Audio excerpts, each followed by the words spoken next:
Hello and welcome to Better Than Mario Brothers podcast, where we dive into cinema's sewer. I am Chris Bolton. With me, as always, my partner in podcasting, Mr. Mark Williams. Hello. And we are rounding off our little He-Man mini season, if you will, on the network with a look back at 1987's travesty, in my opinion. Way to bury the lead. Yeah, way to bury the lead, I know. The Gary Goddard directed Masters of the Universe. Yeah, I mean, look, I won't bury the lead. I hated this film as a kid. So it does seem to have found its audience now. Some people do like this film now. People do come out in defense of this. I hated it as a kid, and I was hoping maybe I'd watch it now and maybe rediscover it and find something to like, removed from the source material. No, in a word, there is some stuff in here. It's not a complete abortion. No, I mean, I'm the other way. I mean, I had this. We most of the films and stuff we recorded off the TV, and this was one of the few that I actually got bought. I had it for Christmas. I had this and Thundercats Ho, and my brother had Transformers the movie and something else. I want to say Return to Oz, but I don't know why. But they were like the only pre-recorded actual proper tapes we had. So this motherfucker got watched like all the time. Your brother had the best end of the bargain there. Well, I mean, debatable, because I wasn't. I didn't like The Wizard of Oz at the time. It scared the shit out of me. So Return to Oz is fucking phenomenal, though. That is a great film. At least I remember it being a great film. I appreciate it a lot more now. I haven't watched it in years, but I appreciate it a lot more now than I did. But yes, I mean, I used to watch this film a lot because A, it was one of the ones we had, and B, it was mine. Yeah. So it was like, it got fucking rolled out all the time. Now, I did go down to my parents' house at the weekend to find it. I found the tape, but my old man had chucked all the fucking video players out. Excellent. So I had to then go and find it digitally instead. Yeah. So I did it properly. I got it through Amazon on their MGM channel. I took the free trial, which I immediately cancelled. It's not the easiest thing to find digitally. No, I was surprised because I thought even if it's not on any of the free services, you'll be able to buy it. And can you That's what I thought. And I was definitely willing to throw down maybe 14, 15 quid for this if I needed to. I was thinking, I'll chuck 7-8 quid at this. I'll be quite happy to do that. And just could not fucking get it. Nope. Love no money. Nope. I think that is probably more the result of the fact that obviously the show and the license is in the throes of a reinvention. So There is probably all sorts of licensing issues flying around there more than anything. It is still available on DVD and Blu-ray. We unfortunately couldn't wait for those to be delivered because it's not on Amazon Prime or anything like that. It's resellers. But you can get hold of it if you want it. Or, as Mark said, for those of us in the UK, if you sign up to a subscription with the MGM channel on Amazon, you can get it that way. It's also available on YouTube, but please don't do that. Please pay for or at least get the free trial, because motherfuckers still getting paid for that. Yeah, technically you're not paying for it. We didn't pay for it technically because of free trials, but but I pay for Prime, so that's how I got it. So motherfuckers still getting paid. It's on the up and up. Someone's getting about 2 pence for you watching that via Prime. So if that even 2 pence more than they would have had otherwise. If that even. So I mean, I watched it quite a lot as a kid as well. I'm trying to think if I don't think I had it pre-recorded. Like you, I used to record, like, I think that was just a thing in the 80s. Like everybody's dad loved recording films off the TV, didn't they? Yeah, like I remember my uncle used to, he had a like I've got now with DVDs, except his raw hockey copies and pirates and all the rest of it. But literally, he had hundreds of videotapes, and they were all just a little fucking sticker with a number on it, and then he was corresponding with a book, and that tape had 4 films on it because fucking long play. So I mean that's what he did. So he never bought a fucking video in his life, but he had hundreds of the bloody things, if not thousands. Annoyingly, if he was still around, he'd probably still had this one. He wouldn't throw fuck all out. But it was, so that was what you did. You recorded it off the TV, and that was just the way you got stuff. Yeah, exactly. But it was on TV a lot. I remember it being on ITV a fucking lot. So I did see this a lot as a kid. This was probably my first real encounter with just absolute disappointment Is the thing with this. Like, that's a bit harsh. No, it absolutely, because like you got to bear in mind, as I said on the show last week, like He-Man was everything to me as a kid. Like I loved the action figures and everything. I was well into the lore and the world. I fucking loved the cartoon. This thing was my world. And here I am, a scant 6, 7 years old. Probably by the time I get to see this for the first time, I would have been renting it. So probably more like 8 or 9. But I'm still very much into He-Man. And I'm expecting to see all of my favorites on the screen. Yeah. And I just don't get that. This now, in fairness, as years have gone on and as I've become more well-versed in He-Man lore, there is an argument to be made that actually says, this is actually more faithful to the original toy line than the cartoon. I mentioned last week the comics that came with the toy line originally painted He-Man as more of this kind of barbarian figure. Yeah. And this feels closer to that than the fair. actual cartoon. So there is an argument to be made. This, says actually it could be quite a faithful adaptation. And actually, as we've said on the show before, and as we said way back on episode 1 when we were talking about Mario Brothers, we also have to look at this as its own thing. Like, yes, it's called, Masters of the Universe. And I believe it is called Masters of the Universe as well, rather than He-Man and the Masters of the Universe. Okay, yes, so it's not directly linked to the cartoon. No. It's Masters of the Universe. That's an important distinction that some of you motherfuckers out there need to make. But that's going to take us way off topic. So, it is called Masters of the Universe. And so I shouldn't have expected it to be like the cartoon, which was But as a kid, you wouldn't make that differentiation. It's fucking He-Man. And especially once you see Skeletor and you see Sorceress and you see He-Man, it's like, well, it's fucking He-Man. I had similar. I wasn't disappointed by that as a kid, but I was very confused as to why it wasn't on Eternia and Orko wasn't in it, and fucking that was the thing that got me, and especially because like having we were saying that my brother being a little bit older, than you, we had loads of fucking toys, and we had the He-Man She-Ra Christmas special, which we taped off TV. And we did have a couple of episodes on a tape, which my mother had managed to get off the TV as well. So we did have that sort of exposure to it. So this was very different. And I would have been that young when this came out. I would have been fucking 4 or 5 or something. So wouldn't have seen it in the cinema. So when I first saw this, like, okay, that's He-Man, that's great. Why is he wearing a fucking cape? That was the first thing. Generally, that was my first thing. He-Man doesn't wear a cape. Yeah. And then it's like, where's Orko? And where's Battle Cat? Yep. And all this sort of stuff. And then it didn't. It was just different. And I think as I've got older, I've come to appreciate it more as it's not the cartoon, and it's a separate thing. And if you look at the remake the reboot that's on Netflix now. That is very faithful. That tries to be very faithful to the cartoon, but it is building it's trying to build a wider universe than you see in the cartoon. And this kind of feels like that, whereby they've got, okay, it's a bigger universe. They don't have to always be on Eternia. Other shit can happen elsewhere. Yeah, and that's fine. But it doesn't have to be Earth, does it? It doesn't have to be Earth. It could be any fucking planet. It could at this point we've had fucking Star Wars, which this owes a lot to. Well, we'll come on to that in a minute. Most of my notes are like, am I watching Star Wars? We'll come on to that in a minute. So we've had Star Wars, we've had fucking Blade Runner, we've had Star Trek for fucking 40 years or 30 years at this point. So we know we can do other planets. Why does it have to be Earth? Because then then nobody's going to bat an eyelid at a fucking ginger dwarf with a big nose.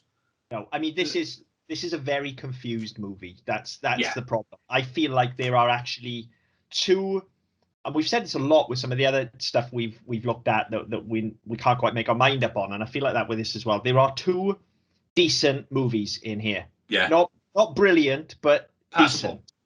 Problem is they don't mesh. Yeah. But you actually hit on, for me as a kid, believe it or not, the two main things. It's interesting because we haven't discussed this beforehand. No, we don't do planning, kids. No, you just hit the exact two things that have always bugged me about this film as a kid, and I've carried them through as an adult, and I thought it on this watch through as well. First of all was, absolutely, why is he wearing a cape? That's the first thing I thought as well. And secondly, like the big thing for me, like I actually quite like the cape. I think, especially like looking at it now, I think Dolph Lundgren's wearing that fucking cape. He pulls it off. Looking at it now at nearly 40, I'd agree. But at 5 or 6, he doesn't wear a cape. No capes, darling. But he looks like your archetypal drawing of a D&D fighter in this film. Like he looks badass. Like I've got to say, like coming at it now, I fucking love the look of He-Man in this film. I think he looks fucking badass. And I think he looks better actually than even the He-Man looks in the new adaptation now, because he's not so stacked. He's not ridiculous muscular. Not completely ripped. Yeah, I think Dolph Lundgren looks fucking badass.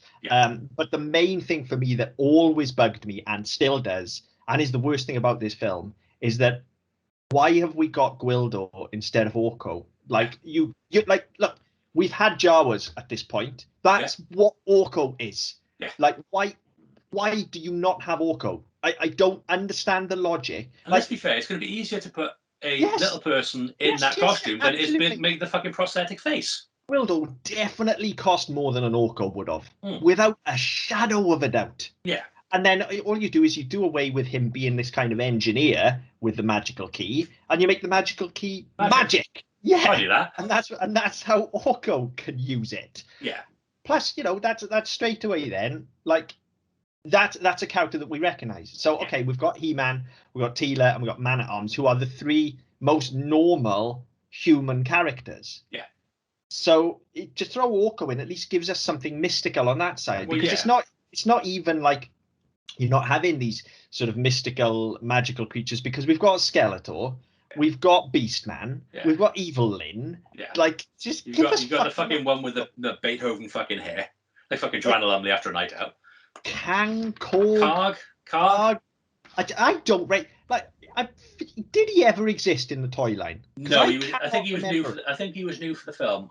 He may have existed. There were some toys that came out for the film. Yeah. Because you had him and the guy who Skeletor offs when they fail first time. Blade. No, he was the one with the swords. No, Blade makes it to the end. Yeah, the one with the weird fucking helmet. Because on the toy he had a clicky back thing that clicked on his back, and if you did it just right, you had fucking static off his mouth. Yeah, I know the guy you mean.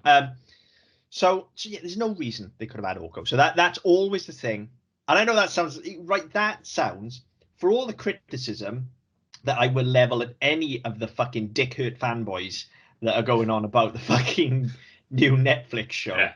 Like, that is my one fucking bridge that I am going to burn. Like, I need Orko in this film. Without Orko, it just doesn't seem like, and it's weird that Orko is the thing, isn't he? Because we criticized him last week and said, like, how, he's always dicking around and his puns are terrible and what have you. But he just feels like such an he's the heart of what that show is. I was going to say he is the heart, and I think what they've tried to do is they've tried to make Gwildor the equivalent. Yeah. And by making him quirky and a bit different, but then you give the puns to fucking Courtney Cox's boyfriend, and they don't land. No. And all of a sudden, you are very much missing some vital component of what makes it He-Man. You definitely are, and I'm not going to turn this into me defending the new show, okay? But I'll put my flag. Defending. It's fucking awesome. Yeah, it really is, and I think my flag is already in the sand from what I've said here. But I'm not going to carry on about in this episode. But I think that is one of the key things that shone through to me. I watched that thing in one straight run on Friday night, and the key thing that shone through to me there was the work they did with Orko. That's what made it feel like the show I watched as a kid. Yeah. Like, they don't overuse him, but they give him a big chunk of heavy lifting to do. Yes. And there's some huge emotional heft behind him as a character. Yeah. And that takes me to that universe. And that is missing here. And it's huge. And it shouldn't be, because he's a stupid little character. Yeah, who everybody fucking hates. But he's just, there's something about him that is integral to unlocking this universe, I think. Well, I think the thing is that because they've tried to make a character who is so similar, it's more noticeable. That's what it is, isn't it? He's so similar, but yet also so different. Very different, yeah. And if they just said, look, fuck it, we're not going to have Orko, we're not going to have an Orko substitute.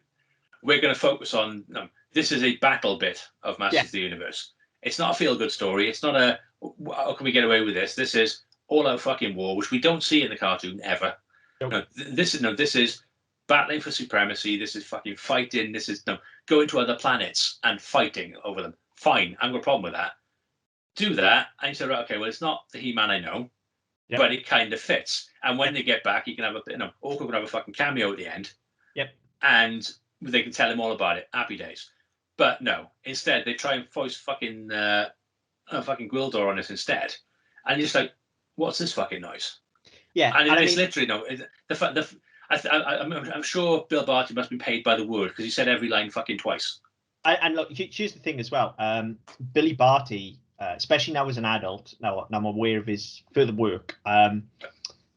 Billy Barty actually is quite a special voice to me. Billy Barty is, for those of you out there that follow the show, you'll know I'm a huge theme park fan. And Billy Barty's the voice of Figment the Dragon from Journey into Imagination at Epcot, which was a huge part of my childhood. Still is to this day. I've got stuffed figments downstairs. My wife bought me a stuffed figment for my 40th birthday, right? So he voices a character that's huge to me. Now, I didn't put two and two together as a kid, but first time watching this now in probably 15 years, as soon as he started speaking, I was like, oh yeah, it's fucking Billy Barty. But then I couldn't get Figment out of my head. Yeah. And the problem is, like, for as much as I adore his voice and adore his work as Figment, and actually some of the other stuff he's done as well, Billy Barty does do a lot of voices, and he's done a lot of Disney as well. Yeah. He's fucking shit in this. I'm sorry, I'm not going to mince my words. There are very few people who aren't, let's be fair. Well, I mean, Frank Langella's really fucking good. But he's really good at everything now. Yeah, but he's really fucking good at this. Yeah. Apart from the post-credit scene, which we'll talk about when we get to that. Yeah, I've forgotten about that. Well, let's dive into it then, shall we? Because we're kind of talking in general around the film at the moment, yeah. which is fine. But we like to kind of go through these things and pull them apart. So let's. Yeah. So I tell you, I was quite excited about rewatching this because it has been a long time. I haven't really watched it since I was a kid. Yes. I think I might have watched it once when I was in uni. I think one of us might have, because we still had a VHS player in our house, and I think one of us, possibly Ian, might have dug out a VHS of this, and so I may have watched it in uni once. But that's 20 years ago now, so it's been a long fucking time since I watched this, and I was quite excited. I was hoping it was a lot better than I remembered. And I got off to a flyer with this because, and I can't believe I didn't remember this as well, the first thing you see on screen is the fucking Canon logo. Yeah. And Canon, again, is just one of those things that, like, I think this is the first Canon picture that we've actually done on this show. Yes, it is. And how that's fucking possible, given the premise of this show, it blows my mind. Yeah. I mean, there are certain ones, there's that, and there's the video collection, the yes. TVC logo. Yeah. There are things like that you just, as soon as you see it, oh yeah, I remember. Just bring you back. And I mean, Canon, without a shadow of a doubt, are responsible for some of the worst films that have ever been made. But I absolutely fucking adore them because I watched them over and over as a child until the fucking tape snapped. Yeah, absolutely. So seeing the Canon logo really took me back. So straight away, I'm like, all right, this is going to be okay. Yeah. And the whole intro as well, like I was getting dead excited. Like they front load all the story in the intro. Yeah. I'm a big fan of that. So we don't have to bother flashing back and everything. Now you can hold me to that later on because I am going to contradict myself. But I like the whole intro.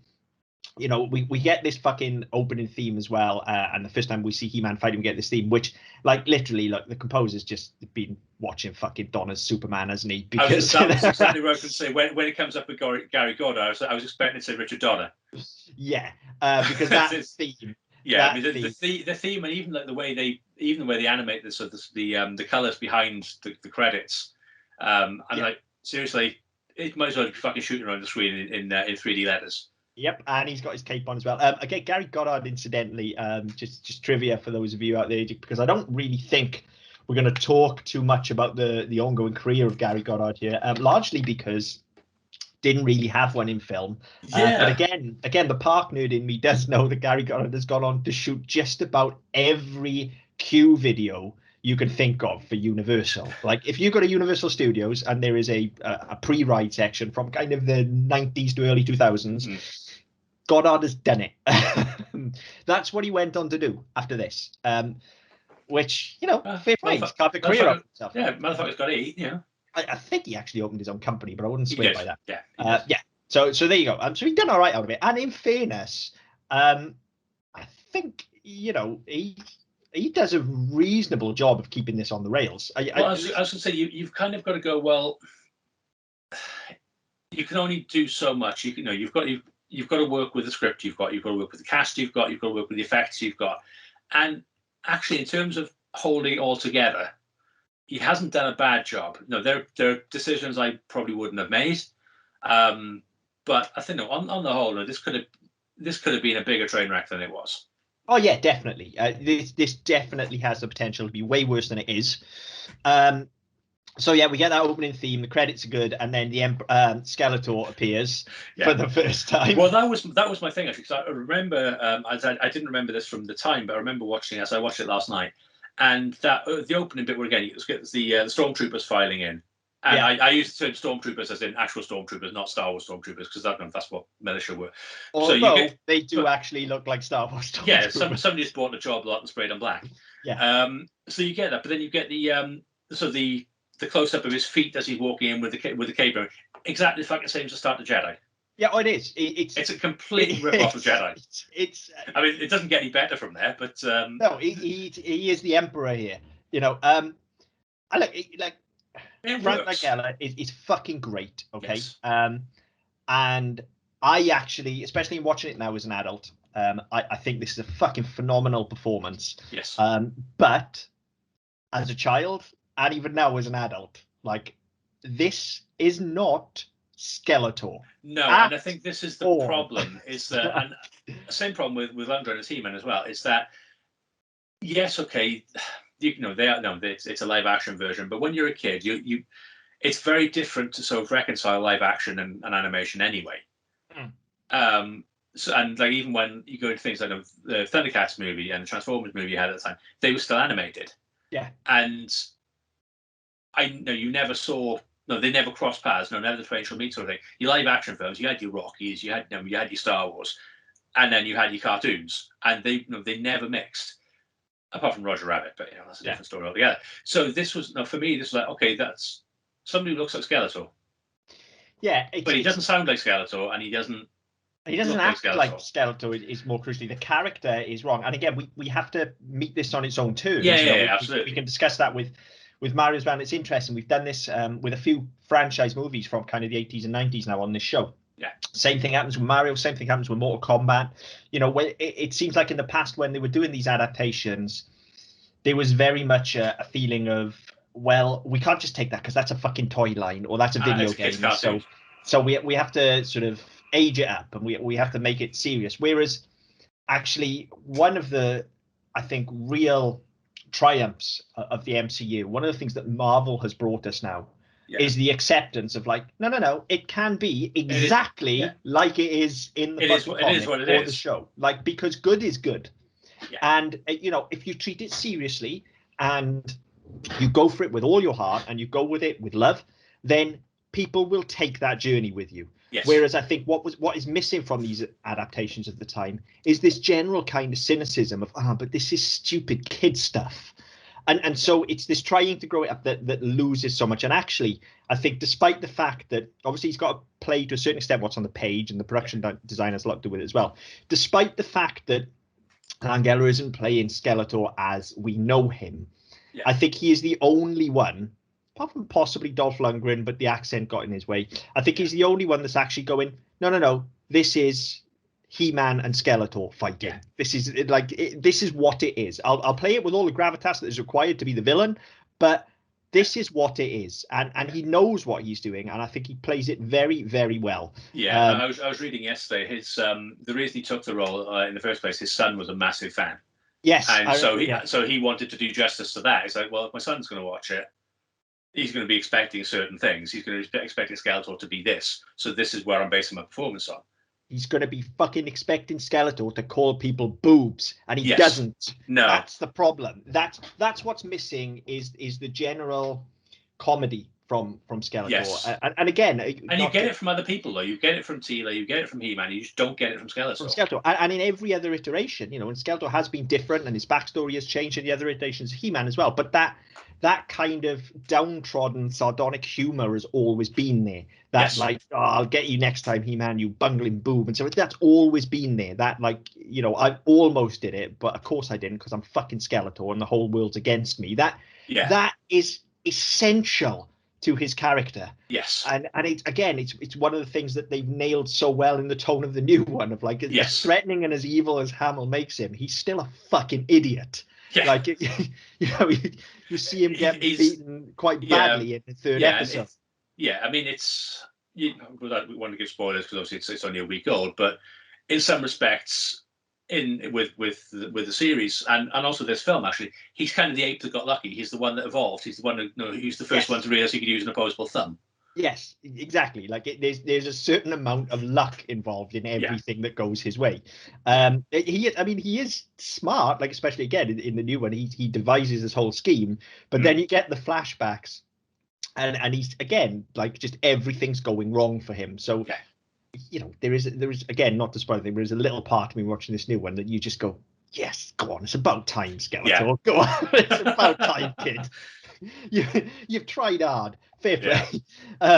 So this doesn't feel like Skeletor to me. That's the problem. But then we get He-Man, we get Man-at-Arms, we get Teela, and they their own adaptations of them. But I have damn it. One major problem with Teela is that Chelsea Field has clearly never held a fucking gun before. Oh no, I've written that as well. It's always into a chest. The fucking recoil is going to break her ribs. It's awful. Like somebody really should have had a word with her about that. That stood out. But I mean, they're not. Aside from that, they're not bad versions of the characters. No, they're fine. Like I said, they're not our characters from the animated show, but they're taking it seriously, I think, and everybody knows what they're playing. The relationships there between Teela and Man-at-Arms as well. Yeah, it's all fine. This is all going really well for the first kind of 5 minutes, and then fucking Gwildor shows up, and we've already talked about this, but my notes here just say, just why the fuck couldn't he be Orko? Just cover him with a sheet and make him like a Jawa. That's it. That's what. No, I mean, it would have been cheaper, but I think it would have been made the show more relatable as well. Definitely. But having said that, he annoys me when he shows up. But actually, again, this first part where we're on Eternia is nipping along. We get that good action scene where we first get introduced to He-Man and the rest of the guys, and then the exposition just nips along. Like for all I've just criticised Gwildor, like he piles through that exposition with at all. It just nips along. We get everything we need. What is it with dwarves and exposition? I don't know. They tend to give exposition to dwarves, apparently. So it's all fine. It's nipping along fine, but it's just not He-Man. Okay, fine. I can go with that as well at this point because, as I say, the action sequences are fine. The production design is gorgeous. There's no taking away from that. This looks gorgeous, especially for the fact it's a canon film. Yeah, I mean, random piece of trivia as well. That the Grayskull throne room. That was 2 sound stages knocked into one, and for years that was Hollywood's biggest set. Well, there you go, and you can see that is all on screen. There is money on this, despite the fact everything looks like it was fucking borrowed from Star Wars. Well, even the fucking big holes in the floor. Yeah, as well. There is money on the screen, and it looks definitely. But even if you put all of that aside, still a bit naff, isn't it? Completely. Once we get the exposition and you get the story, all right, this is a bit shit, but at this point, I'm still willing to go with it. And again, there's some nice bits where you do get this sort of sense of impending doom, whereby they teleport into the throne room rather than finding a fucking nice janitor's closet somewhere. They're right in the middle of the fucking army. Yeah. This sort of stuff again. That's classic Orko. That's him trying to do something and again it's slightly wrong. Fucked up. Yeah, exactly. Then at this point we get just the most gratuitous butt shot possible. Not complaining, it's good butt, but for some reason the cameraman just decides to shoot low angle, looking straight up at Teela's butt. Okay, fine. Yeah. And again, Dolph Lundgren's cleaning house, and they get teleported to Earth and stuff, and he looks. Dolph Lundgren's presence as He-Man is fucking brilliant. It's a shame his voice lets him down. This is one of the worst performances I've ever heard. And to be fair, it's early Dolph Lundgren, and I know for a fact, I remember reading, he couldn't speak English at this point. Yeah. So he's being phonetically fed lines. Yeah. And it shows, his delivery. I've written down here, there's a particularly bad one when he first shows up on Earth, and he kind of saves that woman, and he's got a delivery of "let her go." And it's absolutely atrocious. Yeah, there's no conviction behind it because he's just making noises. Yeah, he doesn't know what he's saying. Now, I do remember randomly reading a long time ago, actually. I think I sent you an article with a load of reasons why this was such a bad film. This is a while ago. But I do remember reading that apparently he was contractually obliged to be able to try his lines 3 times over before they could overdub them. Right. And he strung it out so that eventually they ran out of time and had to use his line reads. Fair play. Fair play. Again, motherfucker got to eat. Yeah. So they ended up using his lines, which is, bad as his performance is, I think I still prefer that to an overdub anyway. So that's I was going to say, the problem is his voice is poor because, and so I'd forgotten about the whole not speaking English and it being done phonetically, but his voice is poor, his delivery is poor, but actually his presence is fucking incredible. Oh, superb. Like, I'd be up for seeing him play He-Man again, even now. Like, if you want to make a film now with old He-Man, particularly now his command of the language is better, and actually, in the intervening years, he's shown himself to actually be a really fucking solid performer. Yeah, and again, given his age, he's in fucking hell of a shape. He looks fucking superb. Like, I think the last thing I actually saw him in was Creed 2, but he was looking fucking amazing. I would be well up for him doing like old He-Man. And I know he's gone on record and said he would do it as well. So yeah, I think his presence and what he brings to the character until he opens his mouth is excellent. And again, you just think, well, okay, if you know that your lead can't speak English and he's going to struggle, just don't give him so many lines. Yeah, I mean, the thing is, like, it's same with a lot of things. Nobody's tuning into He-Man speak. No, they want to fucking hit stuff. Yeah, exactly. So just get him to grunt and throw things. Yeah, like it'll be fine. It worked for Schwarzenegger for the first 5-6 years of his career. Oh God, yeah, absolutely. Like, it'll work for Lundgren. But anyway, there's that about it. Yeah. And then we flip back to Eternia. So we've been to Earth, and now we flip back to Eternia. And this is where I say there's these two fucking films that don't mix. Because every time we cut back to Eternia, I'm like, this is great. This looks amazing. Frank Langella's brilliant. Like, he's taking this shit so fucking seriously. The thing is, the way it's set up, especially where I know they repeat it and they just don't make it dark one and make it nighttime ones, but you get the bit where the troops are in the desert, they're all being held by the fucking stormtroopers, and he's there in his big fucking hologram thing talking at them. There's a really good sort of dystopian Civil War film here. Yeah, yeah, definitely. That in itself is fine. And then you flip the other side where you've got a fish out of water heist movie, which is effectively what you need on the other side. Yeah. You've got to find the key, get a component to make it work, whatever it is. On the other side of it, they're two very good projects on their own. Yeah. And I think I would be far more interested in seeing this whole. And it's the Netflix season touches on it, whereby we've had a long time. There's been a lot of war. There's generations of war. Yeah. Show some of that fucking story. Yeah. Because there will be stories in that. And I mean, I remember we talked about this when Rogue One came out and when Solo came out. That actually there's an entire universe out there which isn't touched, which doesn't need to be anywhere near the fucking Skywalker saga. Where you could say, right, we're in the same universe. Yeah. So hyperdrives are a thing, and space travel and droids. That's a thing. We don't need to touch fucking Jedis. We don't need to touch Darth Vader. We can just say, right, there you go. We exist in that world, and we're aware of things going on. Yeah. And you might know, and like the Mandalorian has done, it doesn't rely on all this other stuff. Yes, okay, it's set in that universe. Yes, okay, we're stormtroopers, and yes, it fits in a point in time within that sort of that canonical set. But it doesn't rely on things, and you could do that here. Say, right, okay. We don't need the Sorceress and Grayskull being under attack all the time. We could tell fucking war stories. Yeah. Until the cows come home. And that, like, if this film was that, even if it was then only 70, 80 minutes, if this was just a fucking war movie on Eternia, totally up for that. Like, because that is the best stuff in the film. And yeah, you're right. When we get to Earth, you've got this sort of heist movie going on where we need to get hold of the key and stuff. Now, the issue with that is it feels like it wants to be like a family adventure film once we get to Earth. When it's on Eternia, it feels like it's a sort of sci-fi action blockbuster. Then it feels like it wants to be a family adventure film. But, when you look at the best family adventure films in this kind of ilk, the key to them, and Netflix have had great success in this region again recently with things like Stranger Things. The key to those films is you play for the kids, but you take it absolutely at face value. If the kids are in their own world and everything needs to be seen through the eyes of the kids, and they treat everything with the utmost seriousness. Yeah. But what we get here are two teenagers, essentially, who look like they're in their 20s. And they would have been by then, wouldn't they? Yeah, they're too old for this part of the story. If they had been kids and you could have had the whole childlike wonder of it all, then it works much better. And what you do is you have the dual story there, don't you, where you have He-Man and Teela at Man-at-Arms on Eternia, and then you have Gwildor back on Earth with the kids, and you have a dual story going on. But that's not what they do. So I think that's where this kind of falls down with that. So yeah, we're back with Dolph. So we have this stuff on Earth.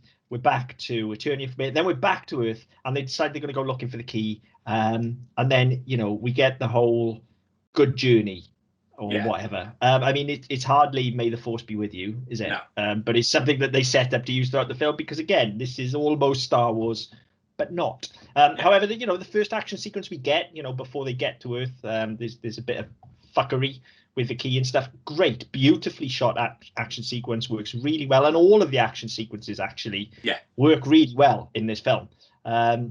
Again, I'm left questioning why He-Man doesn't have any super strength whatsoever, and he's basically just a fighter who fires guns and bounces lasers back with his sword as though it was a lightsaber. That was the other thing, actually. When we talked about this not feeling like He-Man earlier on, and coming at it, from being a fan of the cartoons, then coming into this, that was the other thing, is that he uses a sword and he shoots people and he actually fights. Yeah. So hang on, He-Man doesn't do any of that. No, he throws people at people. I'm fine with him using the sword and stuff like that, and I'm fine with him actually fighting, but I feel like, and again, this is because it takes its lead from, as we know now, from the toy line, where he was meant to be just a barbarian. At least in the comics. The toys did eventually have Prince Adam and He-Man, but in the comics he was originally a barbarian. It's because he's just like a really skilled barbarian. Until we get to the end, and we'll talk about that when we get there as well, because all of a sudden they realized what they had, I think. But yeah, it's weird to me even now watching this, going like, yeah, I get it, and these action sequences are really cool, but like he would absolutely mop the floor with every single one of these. And again, oh God, I said I wasn't going to make it about the right. Maybe we need to do another show on the Netflix show, because I was going to draw another comparison there as well. But I will just say this, and then I'm going to move on. I'm going to leave it alone. One of the things that works the best about it, that all of these fucking butthurt people don't seem to understand, is there exists an inbuilt problem with He-Man. You have the Superman conundrum, where you have essentially an invincible, unbeatable character that can solve any problem by showing up and just being awesome. And so in order to get real drama, and in order to drive a narrative forward, you have to remove that character. Because if you don't, then there is no conflict. So you have to remove that character. And I think they found a really smart way of doing that and opening up some character exploration with the reboot, which they don't bother doing here. And they could. Yeah, but they don't. They could. And as you know, they've gone part way. Like, he's not superpowered. No, he doesn't have super strength. Yeah. But they don't do anything else with him either. And again, if you wanted a story on Eternia, this all builds when he gets, spoilers, captured at the end. I don't know why I'm saying spoilers, because we're going to talk about it anyway. This all builds to him holding the sword aloft at the end of the film and shouting, "I have the power." But like, if that's the case, then if we're saying that, A, why hasn't he done it earlier? But we'll talk about that when we get to the end.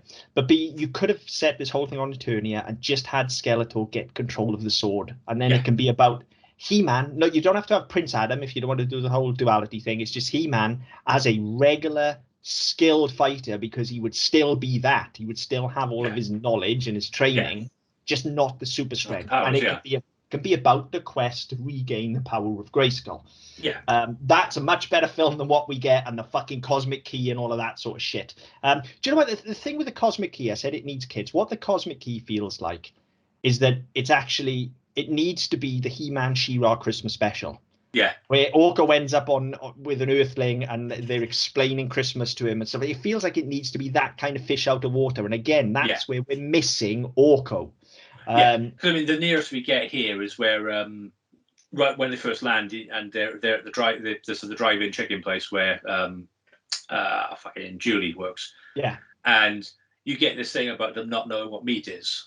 And again, it's a nice little touch. Again, it shows it shows that it's not normal for them. It's it's something that's completely alien to them. Good gag, and it's aged very well. It has. It does them really well. The problem is that they don't do enough of that type of fish out of water stuff. No, the only thing you come close to later on is whereby Gildo dresses up in the clothes and the sunglasses. Nobody will know who we are.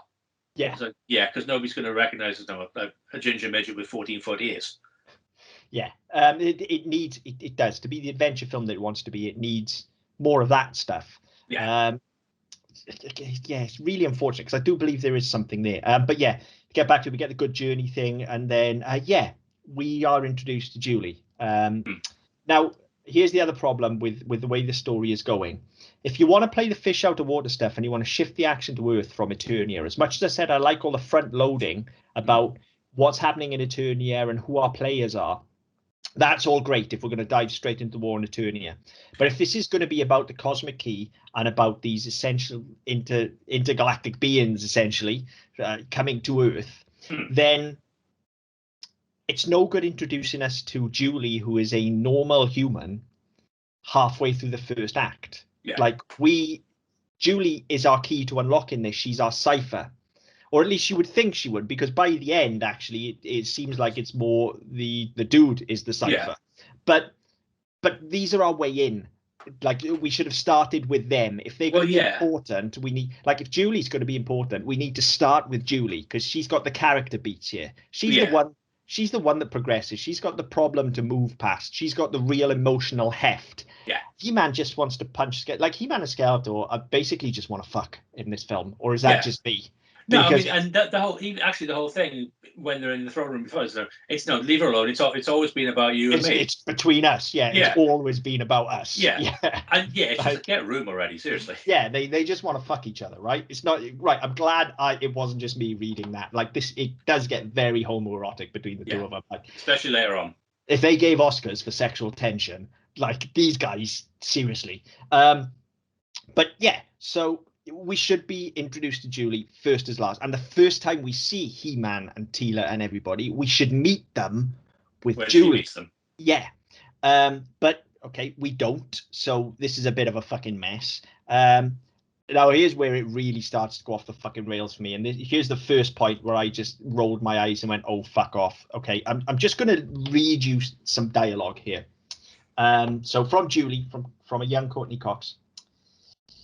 The best thing I can do right now, sorry, the best thing, I can't read my own handwriting. The best thing I can do right now is get 3,000 miles away from Kevin and my parents. Beep, beep. It's Kevin. I'd like to say goodbye to my parents before I go. Yeah. Like that is in the space of 10 seconds. She goes, I need to get away from all of this. Hi, Kevin. I love you. Let's go and see my parents. Yeah. What? Wait, hang on. What's going on? Wait, do you hate him or not? Like, yeah. And I don't think that's Courtney Cox's fault. I think it's not there in the writing. I think the writing is very confused. The script isn't great. No. And I'm just like, I hate Julie already at this point. I'm bored of her already. I don't understand what the purpose of it is. Why are we wasting time on Earth with Earthlings? Like, they aren't important to the whole cosmic key of it all. No. So just don't. But like, if this was going to be Julie's story, then we needed to open with her. Yeah, but it's not, because you could have quite easily switched it around. Had opened with this, maybe with better dialogue and slightly better pacing, but open with this and her. Then move into what the fuck is going on Eternia. Don't necessarily have you don't necessarily need the massive introduction we get to He-Man, Teela, and Man-at-Arms, but have and then we only get to know them when she goes, "What the fuck are you?" Yeah. What costume party have you come from? That's how you introduce it, and that then gives it a stake, because all of a sudden there's a reason. We've had the bit where they find the thing in the cemetery. She's attacked at the school. We've had all of this, so all of a sudden it means something. Yeah, and like, as cool as all the stuff on Eternia is, and I definitely prefer that as a film, but yeah, if you want to make all of this mean something, and if you've got a He-Man who can barely speak English and you just need to sell him, right? Like you said, how about if they find the cosmic key, don't know what it is, your boyfriend fucks around and like opens it up, right? She gets attacked by, Beastman, all this, and the first fucking time we see He-Man is then he just fucking shows up, screams, I have the power, and kicks the shit out of everything. Yeah. Like, That's so much better. And then you have your exposition then comes from Gwildo then comes along and says, "Oh, hi, my name's Gwildo. This is He-Man. He doesn't talk much, whatever. We're looking for the cosmic key. Yeah. Like, have you seen it?" And then they could be noodling. Yeah, they could be noodling around on it, and Gwildo could be, "That's a cosmic key, but your idiot boyfriend just broke it. Now we have to go and find a fucking MacGuffin so that we can fix this whole thing and send us home before Skeletor takes control of Castle Grayskull." Yeah. And off we go on our quest. Yeah. That makes so much more sense. Simple. But that's not what we get. I tell you what we do get, though, and this fucking amazed me. Skeletor, when we get back to Eternia and the key's switched on and all of a sudden he can track him, Skeletor's got fucking Google Earth in 1987. Yeah, that was He's got actual Google Earth. But the thing that made me laugh with that is you go right in and it zooms right in. It goes through the cosmos and onto Earth and down onto the fucking roof of the school. Oh, that's close enough. Yeah. It's fucking close as you want. Yeah. Do you literally want the thing to fucking probe Courtney Cox while you're there? I think, yeah. That's a fucking hell. Ridiculous. And then we get introduced to our bounty hunters, who, aside from Beastman, like, why you, like, again, you look at, even if you're basing it on the toy line, look at the characters you've got to draw from. Absolutely. Right? So I mean, why the fuck you make Karg? Who, let's say, he just looks like fucking Patsy Stone after a night out with the fucking hair. Yeah, and he's not fucking cheap, right? When you look at the fucking prosthetics involved, and actually, hair. Karg is one of the best things in this film. I think his physical performance again, and his actual performance is bad, but the physicality that actor's bringing to that role through that suit is fucking superb. You watch him when they're in the school and they're having the fight in the school. He commands the fucking scene. He's like whipping his cape around and he's fucking pointing all of it. He's excellent. So I'm not taking that away from him. I like Karg a great deal. And he looks pretty cool as well, to be fair. Like, he looks fucking terrifying. But why not Trapjaw? Why not Merman? Why not? If you can have Karg, you can fucking have Merman. Yeah. Like, that's a suit as well. And if you can have Blade, you can have fucking Trapjaw. Like, why? Why do you not do this? Like, I don't understand. I don't get it, because I mean, it's not as if they need to say, right, okay, well, we need this to be as separate from fucking Masters of the Universe toys and He-Man as we can because of licensing, because you've already licensed fucking He-Man and Skeletor. Yeah, and that's where your money's going. None of them die. So it's not like there's any sort of, you can't kill anybody or anything like that. None of them die. So none of them actually... You've got your fucking red shirt one who does get offed when they fail. Yeah.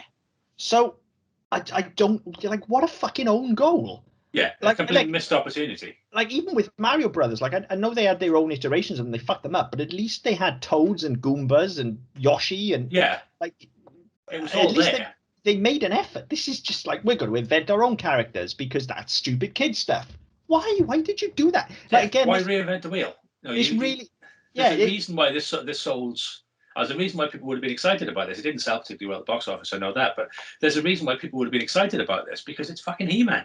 Yeah, and like we said this with Mario Brothers again. It's at this point where these characters get introduced and stuff as well, and we've had all the fuckery on Earth, and you think, like, hang on, did somebody actually just pick up another script and go, that'll never sell? Well, it's kind of like they dropped two, and they He-Man. Do you know what I mean? Just scribble He-Man on it, and that's.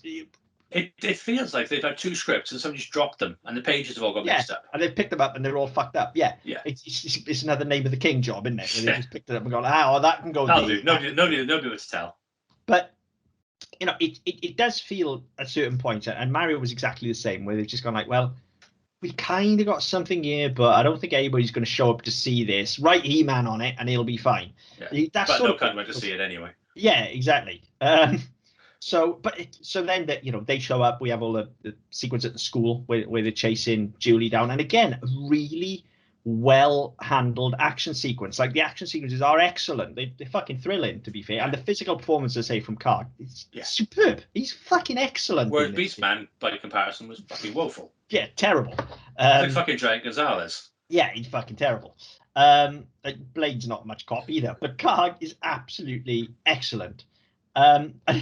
And then, funniest moment of the film for me, He-Man just casually strolling down the street in his fucking pants and his cape with his sword out, looking for the cosmic key, just wandering around as if he's on his way to a fucking costume party. He might as well be whistling for a dog. Yeah, here, boy. Just literally wandering around. And again, it reminded me, I was sort of thinking back to the start of Suburban Commando when we were watching that, and you've got Shep walking around and he doesn't know what a mailbox is, and he swaps the guy and the dog in the car. And again, you're like, if we're doing fish out of water, there are so many missed opportunities here. Yeah, because the other thing as well, I mean, they had all sorts of gadgets, but they had nothing for tracking the key. Yeah, which is ridiculous. Well, I mean, Skeletor had Google Earth, so if he's got it, surely they can have it as well. Well, maybe they didn't have service, but no, maybe they didn't have signal. Yeah, maybe. Who knows? Well, maybe they didn't pay for roaming. Could be. But yeah, it's like, no, okay, we've got these transponders which talk to each other, so we know how to meet up, we know how to rendezvous. But where are we going? How are we going to find this key? Because as He-Man, Teela, and Man-at-Arms, we've only seen this thing for about 30 fucking seconds. We don't know what it is. We don't know how it works. To be honest, it looks like a big fucking pineapple. Yeah. How are we going to find it? Yeah. So, apparently you find it by He-Man just wandering around the neighborhood until he hears somebody screaming. And then everybody could just show up in one go, and we could have a fight with the bounty hunters. I said at this point, the action sequence starts to go a little bit awry. The sword play is fucking terrible. The sword play is terrible. And you get, I think it's later on as well, where they're going onto the roof, and you get the sequence where they go into the building. One of the soldiers actually runs into Lundgren. And bounces off him. Yes. Yeah. Hang on. Where's your choreography? I clocked that. How does that happen? Yeah, I clocked that as well. So they have this fight. Fighty, punchy, bit of swords. Teela and Man-at-Arms show up, and then now I get that He-Man's the good guy, right? And I get that he's, we talked about it last week. To be true to the cartoon as well, he's actually got to be obnoxiously good, because he is in the cartoon as well, like a little bit of a smug dick, to be honest, if anything, right? I get that he's a good guy, but once Teela and Man-at-Arms show up, He-Man literally stops in the middle of a fight. The fight's still going on. He literally stops to go over and catch Courtney Cox and just be like, "Oh, it'll be okay. Don't worry, Julie. It's fine. Let me put my cape around you." Maybe he's looking to track second. Well, yeah, I mean, there's a reason that cape is so big. It can cover a lot. Maybe he's pushing the third. Little bit fucking sinister. Just saying. But it makes no like your life is still in mortal danger. There are still people who want to kill you, and just because other people have turned up and started shooting, you were already shooting. So it's not as if this is like, oh, now we're in trouble. Yeah, it's fucking ridiculous. And I think actually that is the one thing, as awesome as Lundgren looks, I think that is the one thing that's missing from his portrayal of the character, and I guess he couldn't pull it off anyway because of the problems with the accent. Yeah. But he's missing the fucking smug gags, isn't he? Again, that's just like Skeletor needs to call people boobs and stuff like that. He-Man needs to have really shit dad joke one-liners at every possible opportunity. Where he needs to be, Arnie in Commando. He absolutely needs to be Arnie, let's be honest, but they couldn't afford him. So, let's be honest. But that is exactly where he needs to be. He needs to be. But think of the performance we had in Commando. Yes. Yeah. Wait, no, he kills the guy in the plane, so I'll leave my friend alone, he's dead, tired. That's that level of shit-eating pun. That's what we need. Oh, that's exactly what you need. Stick around, Bennett, and all that sort of shit. That's what you need from Arnie. From He-Man, sorry, is that that just shit-eating, obnoxiously smug, knowing you're better than everybody. Yeah. That is part of the character. But again, this is a different He-Man, and what we get is he's pretty fucking badass, and I do like him, and he does work well as this kind of silent, deadly action hero, apart from when he's fucking perving onto Julie, which is a bit weird. Yeah. And then again, just absolutely woeful delivery. He's in terrible danger. Let's go. Ouch. Like, it's disgraceful, that line. Yeah, and I think you would have to think, and I mean, obviously, we've not done it at this level, but you'd have to think, if you're a director, if you're a producer, and you're putting this product together, you're making this film, at what point do you go, right, okay, this ain't fucking working, motherfucker can't talk. We need to work around this. I mean, be careful what I say here, but we've been in that situation, and we dealt with it. That's all I'm going to say. I don't know who listens to this, but I've been in that situation personally, and as a director, you have to make very tough calls when you're in that situation, because you will get to a point where it just is not working. Yeah, it becomes a point where it's unworkable. And we were lucky enough that we were able to work around, shall we say, that performance. But when that performance is coming from your star, then that's going to be incredibly difficult. But as I say, for me, the answer is just don't give him the lines. Yeah. Just make him fucking silent. Yes. It's fucking simple, isn't it? I mean, that's the thing. I mean, realistically, that's what He-Man in this film needs to be anyway, because they're not doing the wisecracking, they're not doing the smug. So make him a brick wall. Just carve him up fucking granite and say, don't say anything. Give all of the dialogue to everybody else. Yeah. Just have it. What you do is you have him literally just drop puns. That's it. That's all he needs to do. Yeah. Because then even and make them deadpan and just work with what you've got. But don't give him any kind of commanding lines like that. Don't give him. Just give all of that to Man-at-Arms and Teela, and God forbid, fucking give it to Billy Barty as well to just spit out. Just give that all to them, and just leave him do what he's going to do. But I mean, that's not what they did, and you just have to kind of live with that, don't you? I suppose.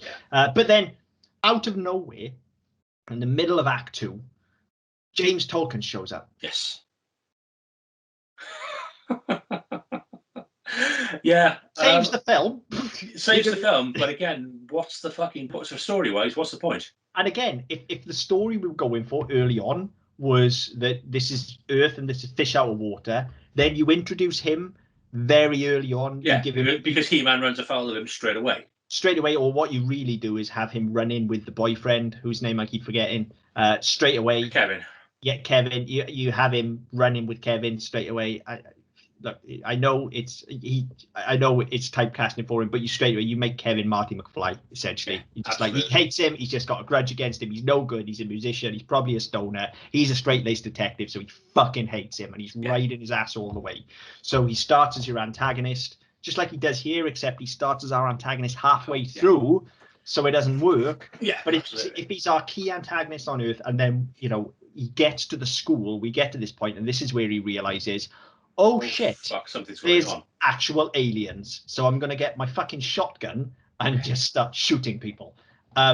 Look, he's fucking brilliant. He's never not brilliant. One of the best character actors ever, in my opinion. Like, he does what he does, and he does it extremely well. Yeah. And you know what you're getting as well. You'd never go into thinking, right, where's he going to come from? How is he going to play this character? He's an angry bald man. Yeah, he's an angry middle-aged bald dude, and he's gonna fuck shit up. Yeah, he hates kids. Yeah, that's just what he does. He's a grumpy old man. Yeah, the bit that did make me laugh. So we have the scene at the fight scene in the music store where it all gets blown up, and that's where he gets the shotgun from. He's like, "Oh, Charlie, have you got a gun? Yeah, behind the counter. Right, I'm having that." Now this fucking Charlie dude, he's more likely to have a water pistol. Let's be fair.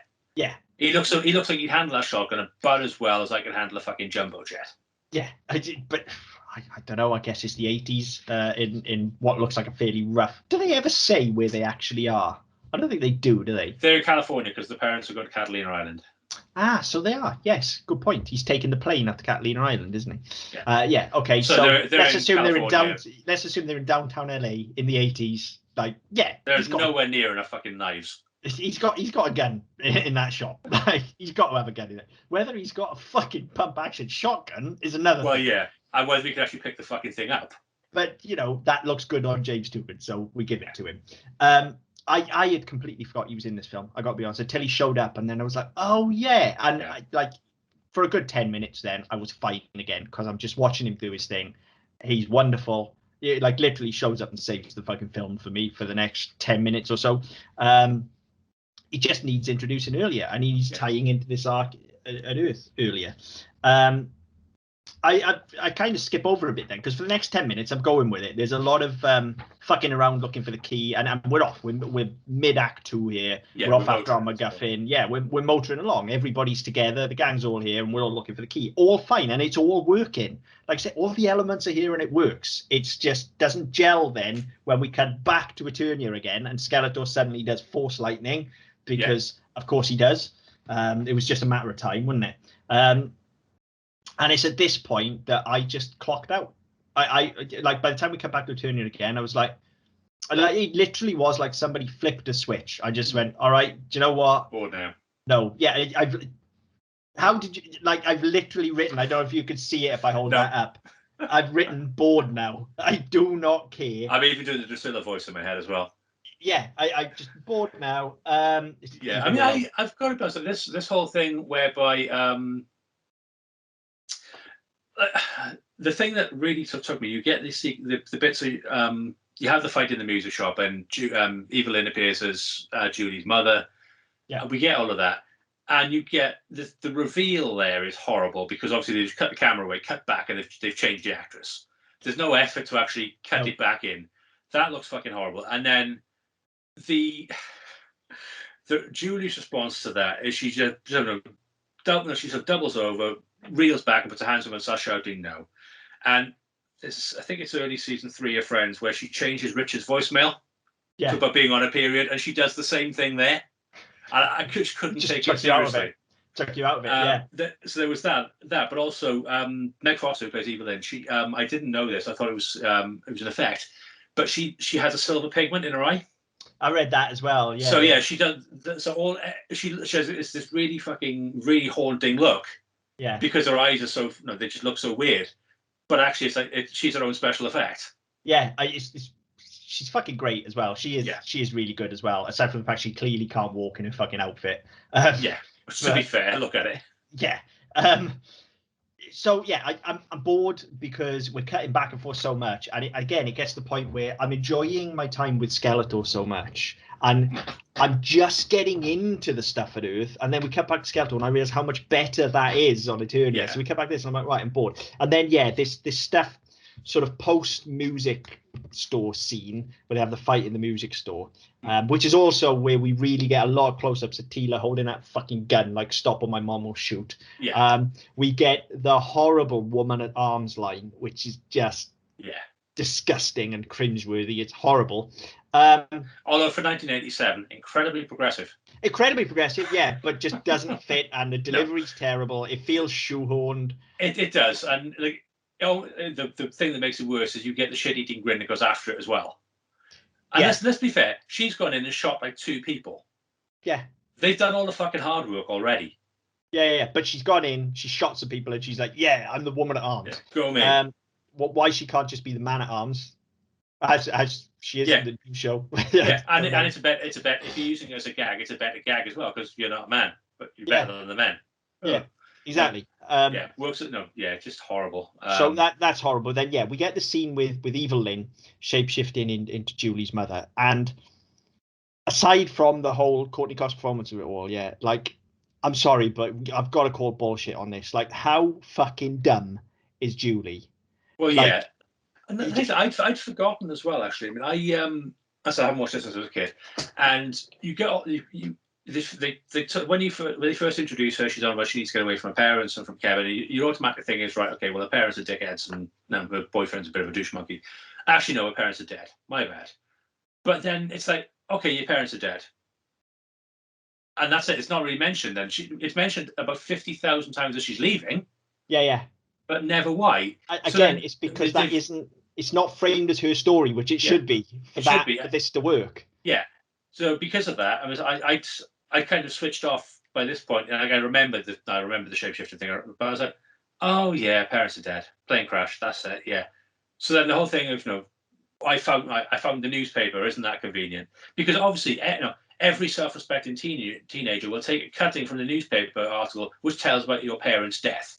Yeah, I mean, it needs to be framed as her story for that to work. And whilst I can't believe I'm going to call back to this as an example of something good here, because it's not, and we even ripped into it at the time, but I'm sure there are better ones. This is just the first one that sprung to mind. If you take this narrative, and I've done it once already, it's very similar to Suburban Commando then, and if you take the way that narrative is framed through the eyes of Christopher Lloyd's character and how befriending Shep, and they don't do that particularly well, and we ragged on it when we did it as well, but the intent is that through his befriending Shep, he learns how to move past all of his hang-ups and his problems, and he grows and becomes a better person.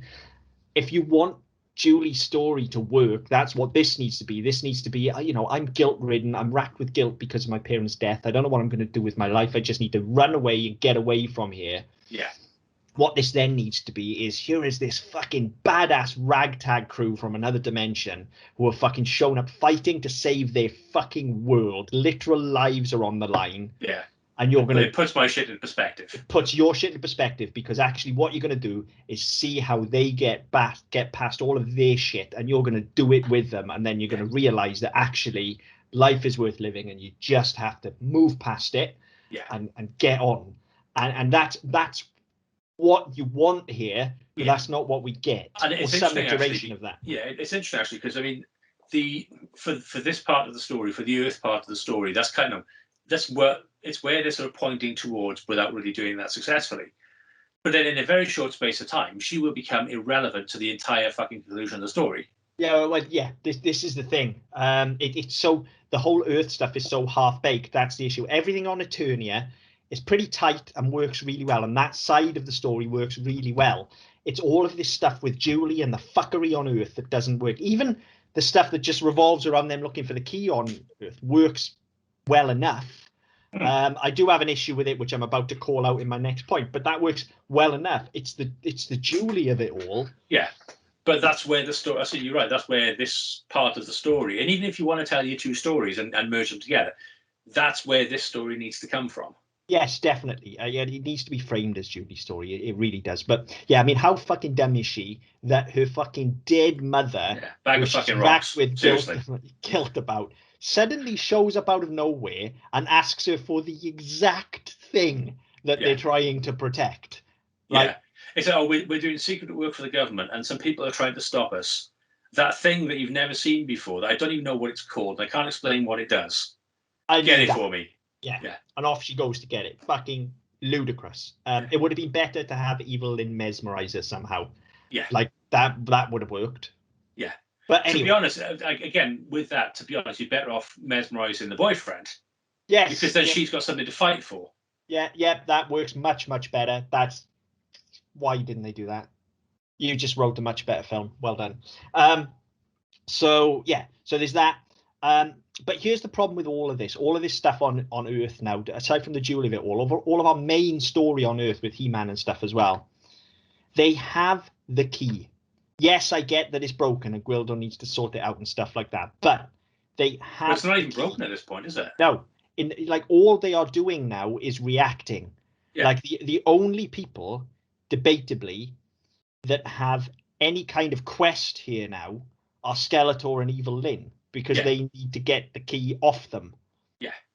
So I can't remember why they need to get it back. Is it basically they need to get it back so they haven't got it anymore? So they haven't got it because he doesn't want He-Man coming back to save the sorceress, isn't it? Because they have until the moon fucking rises or sets or whatever to free the sorceress. Yeah, so it's literally just to stop them opening the force field, isn't it?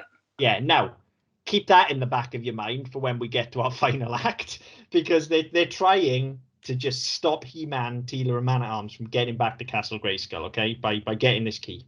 Right, here is where it really takes a nosedive into stupid, though, okay? At this point now, Evil Lynn is in possession of the key. They can freely travel back and forth between dimensions, and they can leave He-Man, Teela, Man-at-Arms, and Gwildo trapped on Earth. Yep. Skeletor has won. Yeah. Now, I get that Skeletor is Skeletor, right? But why? Why would you risk, like, even the cartoon Skeletor isn't this fucking stupid. Exactly. Why would you risk now coming to Earth to conquer it when you just sit on your ass for a couple of hours and you've got Eternia? It's in the bag. It's yours. Then fuck off to Earth. Well, this is it, because I mean, he comes through, and again, you get this great Emperor shot where he comes through and he's on his fucking throne. And, yeah. Looks really impressive, and you get the stormtroopers all lining up. Yeah, it looks really atmospheric, looks really impressive, but there are no stakes. So he said he's already won. Why the fuck would you turn up? Yeah, there's no need for it whatsoever. I know this, and this is the thing, and I know it's the 80s and it's an action movie, so you've got to kind of rub your opponent's face in it and give them a chance to get away with it. But if you were looking at this, if you were a supervillain and you're thinking, right, okay, I've won. the thing I need to do now is basically make it so that I can't lose. So Yeah. A, I'm not going to turn up. B, I'm going to bring the only thing they have, or the only thing that can possibly save them, back to where they can't get it, and then destroy it. Yeah. Job done. It's shooting the pods at the start of A New Hope. Yeah, it's fucking. This is so dumb. It's unbelievable. It's Julie worthy. Yeah, and it makes no fucking sense whatsoever, right? And then and not only that, if he's turning up with the conquering army, there's about 10 of them. Yeah, and it just gets dumber though. Like the first week, he comes through this portal, and he turns to Evelyn and says, "Give me an update." And she says, "I have the key, my lord." Well, okay, thanks. Let's go. But you just used it to open the fucking portal that I came through. I know you have the key, you stupid woman. What why does she have to open a portal for him to come through when he's got the other one? Christ knows. Who fucking knows, right? I did find it quite amusing. I remember thinking at the time that it was it's an early version of the Tesseract from the MCU. It's just a random MacGuffin. Yeah, they actually use word Tesseract at one point as well. I clocked that as well. Yeah. Okay, fair enough. Yeah, I clocked that as well. It's like you can tell I'm pissed off at this point because my very next note is, why has Evelyn got a potpourri bowl on her head? Because she's worn the thing all film, but now it's annoying you. I'm just out for it now. I'm just like, no, you've crossed the fucking threshold into like this is the point where up until just after the music store, really, up until Evelyn turning into Julie's mother, like I'm like, it's dumb. And the two things don't really gel, but it's okay. Yeah. Like it's not the like at this point now though. I'm just like, you just flushed everything down the toilet. I mean, I was entertained until that point. I was up until the music store. I was saying, you know what, it's all right. It's not as good as I remember because I was a stupid kid, but it's not as bad as is made out. And then this shit happens, and you go, I mean, for again, it looks impressive, and the Star Wars of it all is really good. But I'm thinking, right, logic has gone out the window here. Oh yeah, he's fucking terrible at this point. I mean, my issue with logic is something well documented anyway on the show. That's one of my big things. Like, things need to make sense. Yeah. Even if it doesn't make sense in our world, but it makes sense to your story world, that's fine. But this is a completely non-strategic move by turning up here. Stupid. So after that, you're thinking, okay, well, what's the point? So, clearly something needs to happen here because he's already won, so he needs to make it worse. He needs to compound it. Yeah. But they could have quite easily subjugated He-Man back on Eternia with the two keys. Yep. They just wait until you've beaten the Sorceress, then go after He-Man. And to be honest, if you wanted to be a dick about it, if you want to be properly Skeletor about it, you've got your two keys. Use one to open a portal above his head, one under his feet, and just have him dropping through for eternity. Yeah, just leave him. Just fuck him over completely. Then you don't. That's going to be more humiliation than him coming back at gunpoint from fucking 50 soldiers trying to shoot him, because that's kind of understandable. Yeah, exactly. It makes no sense. But having said all of that, the best fucking shot of the whole film comes next, where they're on the rooftop and Skeletor just slowly fucking rises up in deep focus in his chat. It's gorgeous. Yeah. Like that is he's just on his fucking massive flying fucking throne and he just rises up slowly in deep focus. That is great. Conversely, the hoverboards, for want of a better phrase, terrible. Fucking terrible. How does gravity work on those things as well? Because he turns upside down several times on those. Yeah. I mean, are they powered? They don't look like they have any sort of engines or any sort of output to propel them forward or to hold them up in the air. I just don't know. They're from Eternia as well, right? Yeah. And he's on Earth. Gravity's bound to be different. Well, you think so, because the planetary masses would be different, wouldn't they? Yeah. So I'm not getting into the physics of this shit. That's just gonna break my brain. Dude, that almost sounded like I knew what I was talking about. Yeah. We do, however, get somebody shout, "It's a trap!" And I just lost my shit at that point. That was awesome. I absolutely lost my shit. There you go. I think it's Tila that shouts out. It is, yeah. And then, like, more stupid shit. Everybody's having a fight on the rooftop. This is where the fucking guy trips into Dolph Lundgren as well. Skeletor busts out his fucking Force Lightning again because Julie's running around all over the place, and he shoots her in the fucking ankle. Well, if you want to stop her running around, take the legs, but just kill the bitch. Shoot her in the fucking head. Yeah. Like what difference does it make? You don't need her alive. No. Again, this is classic fucking 80s cartoon villain fuckery. This is like you could easily kill her, but instead you'll inflict a mortal wound on her ankle so that somebody can save her. Yeah, because at this point there's still something redeemable about this character. They don't kill, or they don't kill humans. Yeah, he's happy killing off one of the mutants or whatever he was. That's fine because he's an alien. Aliens don't count. Yeah. Please, any sort of alien rights organizations, don't come at me. Aliens aren't people. Factually correct. Yeah, but still. We love all species, but aliens aren't people. Actually, no. Can we rephrase that? You love all species. I hate everybody equally. Fair enough, including aliens. I mean, I don't know the way the world's going. I'm not sure I like people too much myself, to be honest. No. So people suck. Yeah. So yeah, he shoots in the fucking ankle. They capture He-Man after loads of people fall into him. But not only that, right? They capture He-Man because there's a bit of a fight going on, and actually, He-Man, Teela, and Man-At-Arms, despite having been massively outnumbered, they're actually doing all right. They're actually going to win. So Skeletor shouts at them to stop. Yes, clearly that's how you end the fight. Yeah. Enough. Oh, sorry. I said these were 5-year-olds. This happens at the end as well, and it's even more ridiculous at the end. Yeah. But yeah, again, this fight in the rooftops is really good. He-Man does the most He-Man move he's done all film with is about 10 people pile on top of him, and he just breaks out of them all, sends them flying. Yeah. Like, all good. But then Julie gets shot in the ankle, so He-Man gets captured. And then, oh no, wouldn't you know it, she's dying from being shot in the ankle with magic. Yeah. And then they all of a sudden now everybody has to get back to Eternia because they have to save her. Only the sorceress can save her, and never mind the fact that He-Man's been captured. Only the sorceress can save this one random girl who nobody met till about 2 hours ago, and has no bearing on the fucking universe. Yeah, whereas He-Man is the one person that can actually solve all of this, and he's been captured. But let's save Julie. Yeah, let's save the girl. Somebody fucking shot her in the ankle. But they need to work out the tune on the key. Now, look, this is a good bit of writing. Like, it is. In a band, he can play things by ear. That's established. I was going to say that there's half a line really early on where Charlie calls him Mr. Pitch Perfect. Yep. Or Mr. Perfect Pitch. It's good. Never mentioned again.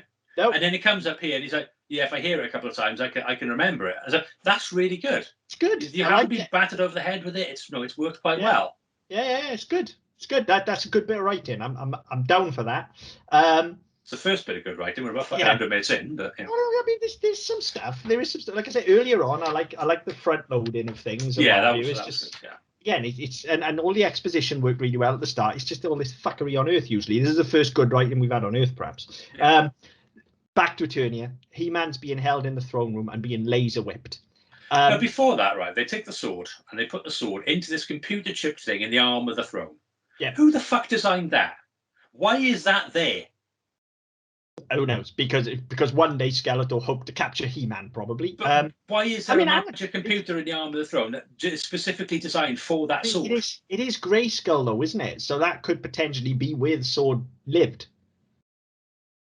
Because it is Grayskull, and actually, yeah, if you think about it, the sword is drawn from Grayskull. So, why would you build it into the arm of the throne? I don't know why you build. Yeah, don't know why you build it. And why it has to have flashy lights on it? Yeah, because it looks. Instead of putting a fucking USB in it, where it just all starts, it's just flashing and whirring.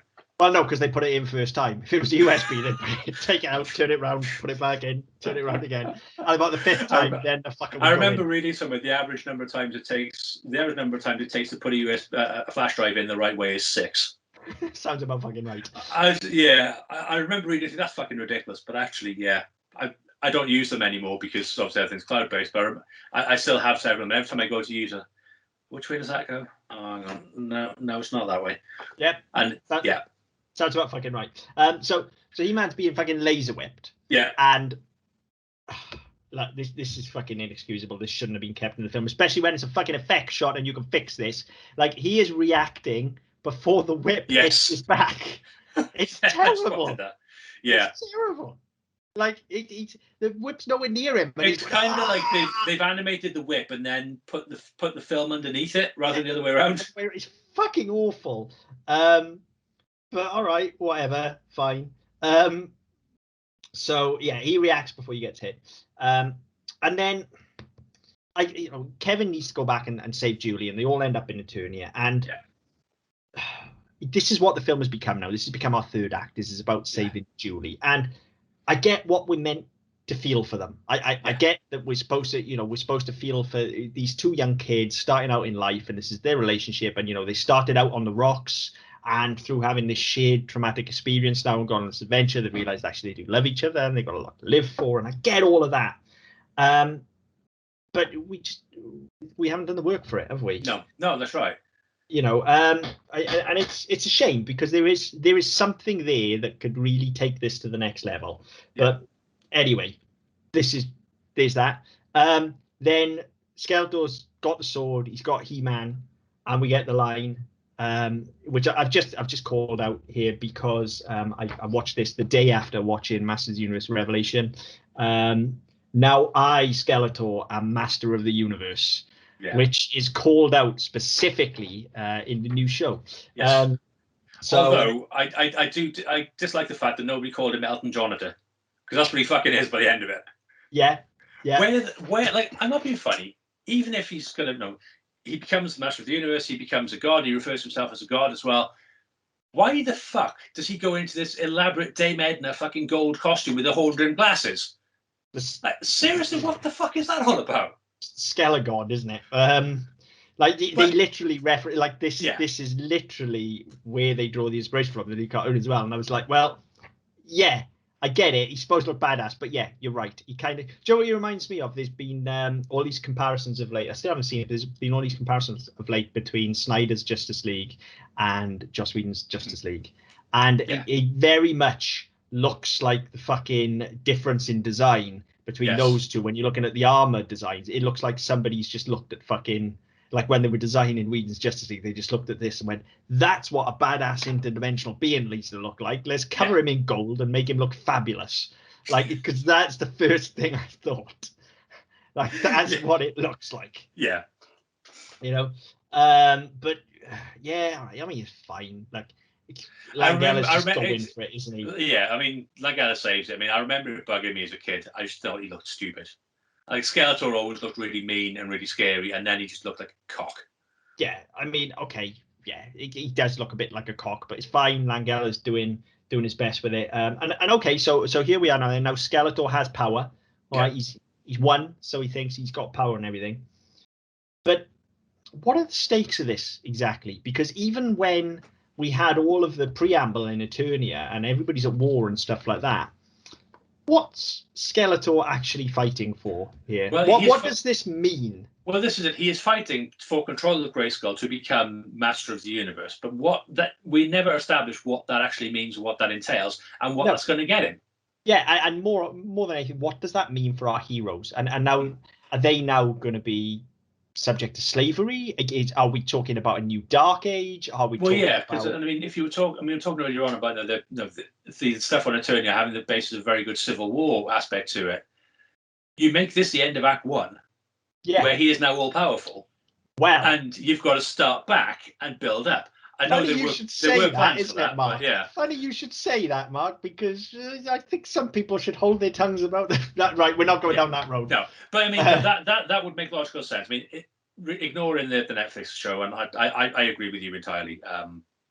But you say, right, okay, well, that needs to be your first step, because then that needs to be the point where they need to start fighting. But that's your new status quo. That's the problem.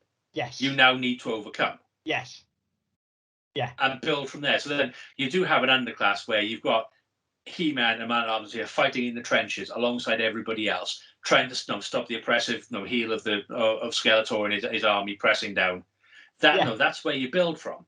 Yeah, but we don't understand that here, do we? It's no, just it doesn't. Yeah, this is the thing. It doesn't mean, none of this film means anything for anybody. There are no consequences for anybody. No, he's just a fucking giant gold man now. It doesn't. We don't understand what this means. He's not even threatening to kill He-Man at this point. He's just, as far as I can tell, the worst thing this means is he's now got the BDSM gear on, and He-Man's about to take it up the fucking ass, because he's just it's always between us. He-Man is always us. It was always us. Yeah, let me lube up my staff.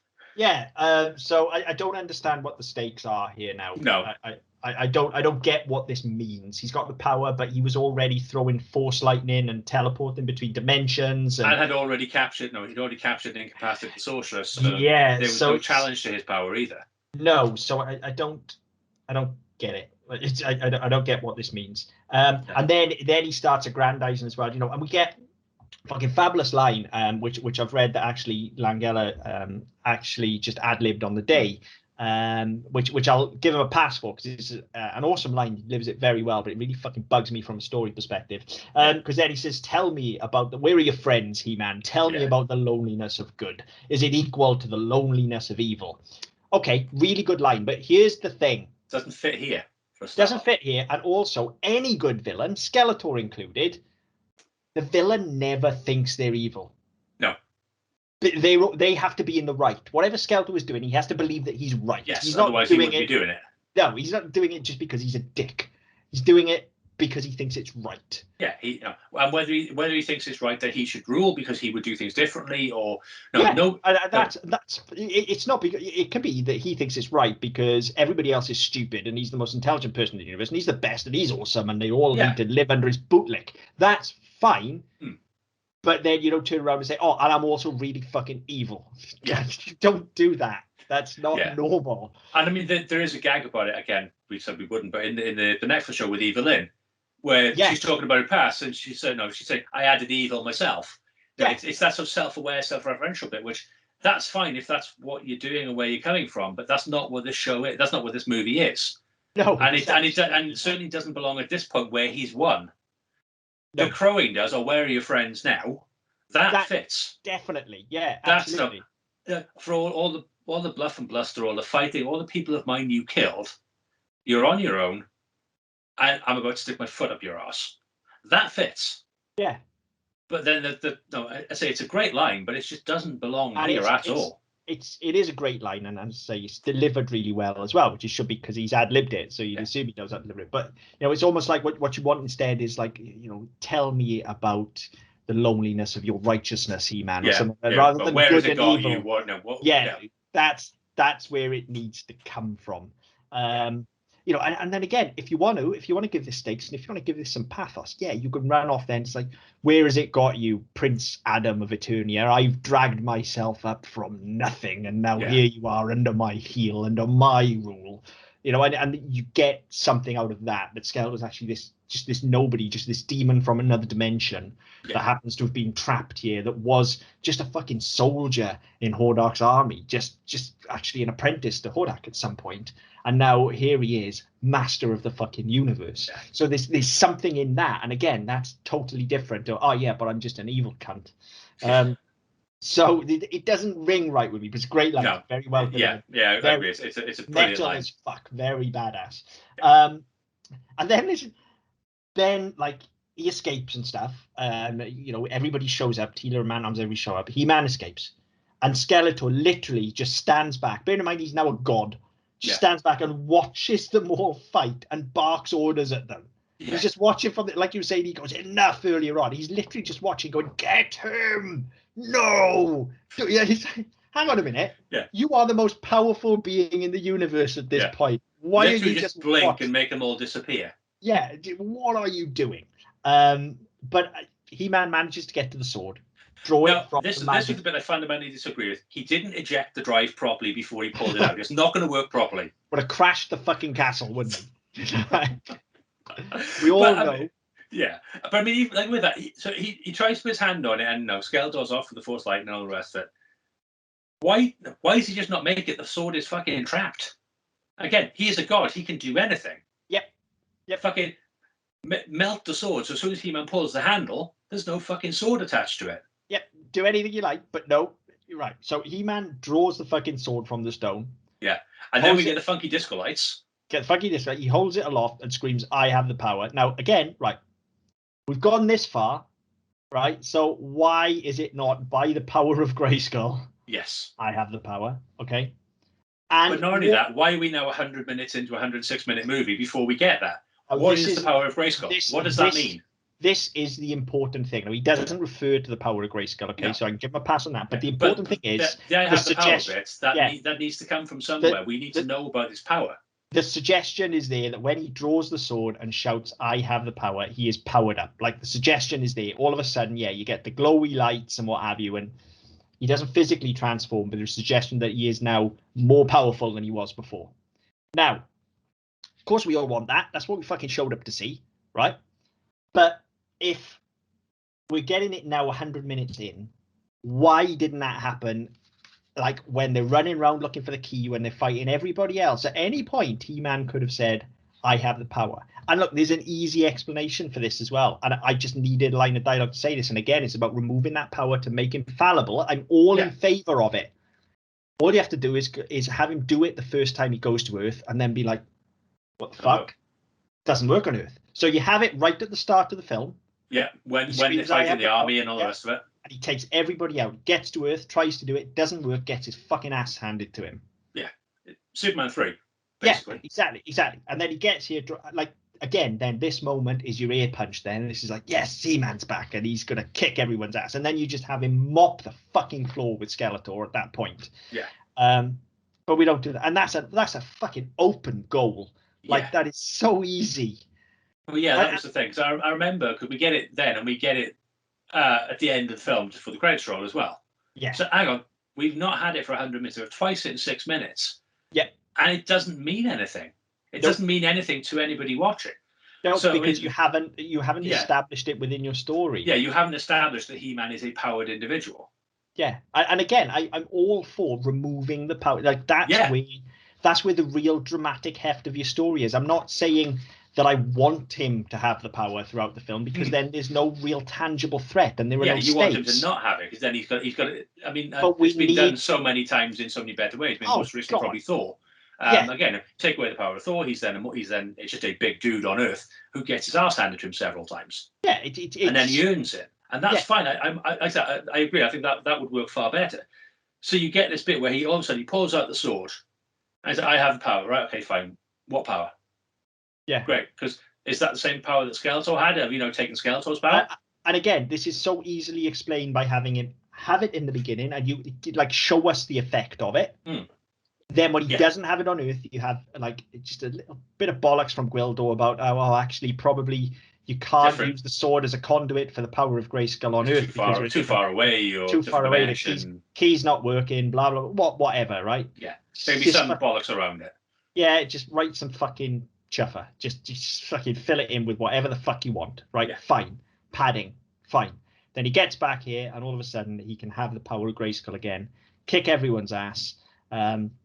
And then we get their classic family movie villain, death by falling from Skeletor. Bit of death by misadventure. Yeah. Why in the fuck is anybody building these throne rooms on space stations or in castles with a fucking 100-foot drop in it?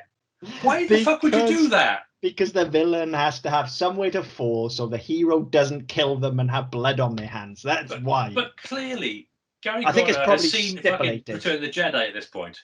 You know how this works. Why I don't. Again, it's that logic gap. Why do you have these big pits everywhere?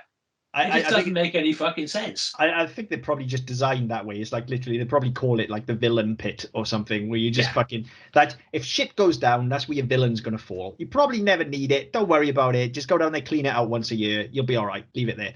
You just have it kind of no self cleaning. Don't you? There's enough of a ramp at the bottom. Nothing settles. It just flows out. Rolls straight down. Yeah.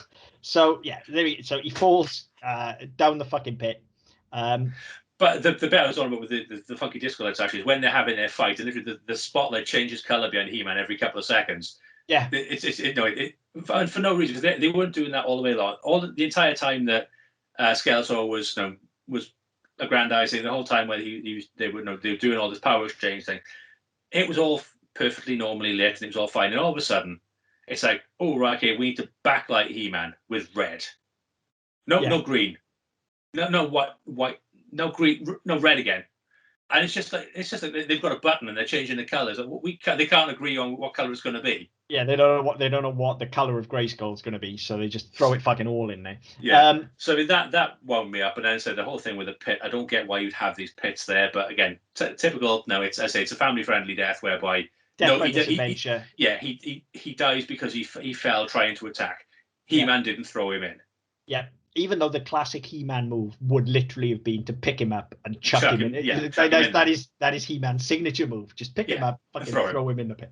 Like, but also throw him so that he takes Evil in and about 4 stormtroopers out as well. Yeah. I believe it was actually written into the fucking contractual agreement for the film that He-Man couldn't kill anyone. That's why they're all robots. So yeah, Makes that sense. happens. Yeah, that happens. And then okay. I need to calm down before I go into this because this is Game of Thrones level stupid.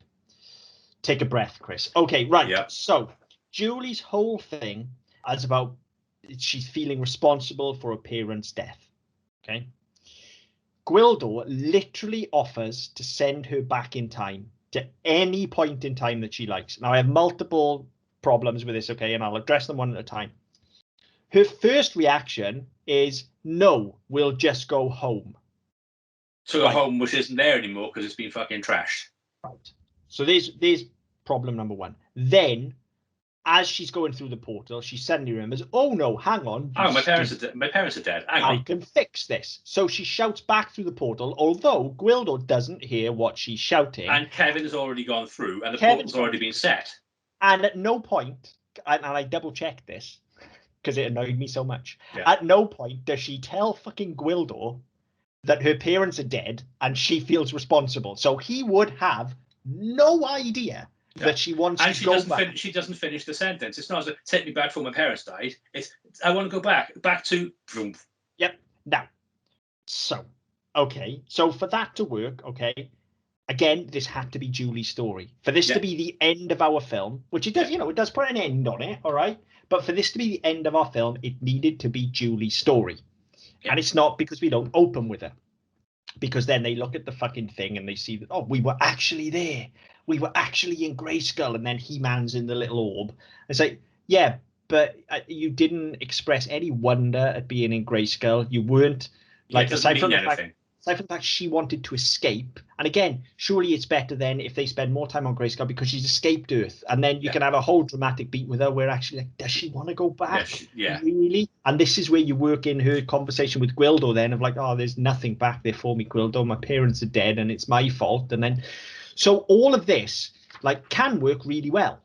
But it doesn't because you haven't done the work. Now, that's all annoying because it could work and doesn't. What's even more annoying is right at the end of the film here now, we establish that the key can not only send you interdimensionally, it can send you through fucking time. Yeah. So you go back in time to get the other one off fucking Skeletor in the first place. Of course you fucking do. You've just broken the entire film, you idiots. Well, that's the thing. But it's not as if it's the baby Hitler argument. No. It's because, again, none of that's there because the rules aren't established. Yeah. Because if you establish that it can do time, it's like it's an afterthought. It's like, oh, we could have a sequel out of this. What can we do next? Time heist. Hey. Yeah, fine. If it's going to be a time traveling key, fine. But then, but make it a time traveling key from the start, from the off. And that needs to be part of it. Then you can have some fuckery with that as well. Like, look, here's another better film. Instead of going to Earth, go back in time in Eternia. Yeah. Go forward in time in Eternia to a time where Skeletor's the Skeletor God and he's ruling over everybody and you go all Terminator about it and you see how bad it is. Yeah. Right? Fine. But to suddenly get to the end of the film and go, oh, by the way, we can fucking time travel. Yeah. Like, well, why didn't you do that like 100 minutes ago then and save my fucking Saturday afternoon? Because I could have been drinking beer. Thanks. I mean, I was. That's why I watched it last night. I was drinking beer. Yeah, I was, but I could have been drinking more beer and enjoying myself more. So, this is truly fucking awful, this film. Like, there were points where I was like, this is okay. But as a whole, like, when you sit back and reflect on it, as a whole, and I know there are people who love this now. Like, this is at a real resurgence of popularity. It's like a proper cult. It's seen as like a proper cult classic now. It's fucking awful. Like, it has, and the reason it's awful is simply because the plot is wafer thin and entirely nonsensical. And look, the biggest thing for me, and regular listeners to this show will already know this. Like, yes, I can have a lot of appreciation for performance. I have a lot of appreciation for good direction and film as a whole. And I've got a lot of appreciation even for good compositions. Like, some things I'll watch just because they look fucking pretty. But first and foremost for me, story is always fucking key, because if your story is not working, if your script isn't there, then you just can't polish a turd. And this is one of the worst examples we've had on this show, I think, in terms of this. It doesn't hang together at all. It's awful. It's just no other word for it. It's absolutely abysmal. And there's a lot to like apart from that. There are some decent performances, there's some really good physical performances, and there's some really good action scenes. But I just don't fucking care about any of it. Yeah. It's such a fucking mess. Yeah. So I think that was my problem coming out of it this time. And so I have a lot of baggage with it as a kid. I do remember there were things I disliked about it at the time. The fact it wasn't on Eternia, the fact that some of my favourite characters weren't in it, the fact it wasn't He-Man as we knew it.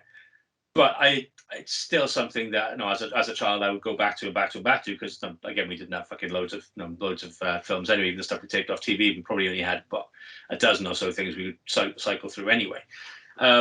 So I mean, there's a fondness for this, but sitting down and watching it last night, I'm thinking, right, okay, well, that's a fucking mess. That doesn't work. That doesn't make sense, because you've already done that, and if you hadn't done that, that would have worked, but only in this way. So that for me is sort of the biggest takeaway, is that there's some really good bits. There's some bits that have been really well realized, but there are other bits which are just an absolute clusterfuck.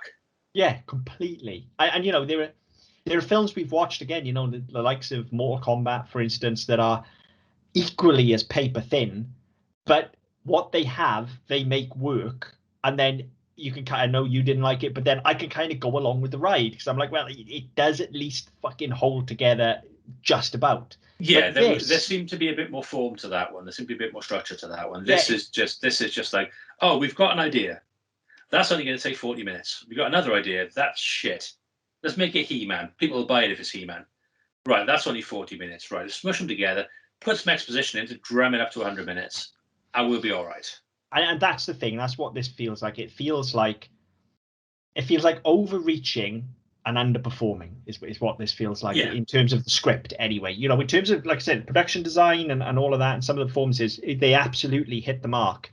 But in terms of the script, it was like, oh yeah, let's make a Star Wars, but we haven't got the license to Star Wars, so He-Man, that'll do. And then they built this huge fucking story on it, 2 huge stories on it, and then they just got bored almost halfway through, I think, and gone, it doesn't matter, it'll be fine, because it's He-Man, the kids will watch it, don't worry. And that's the impression you get, is that they've gone, right, we've got the license for He-Man.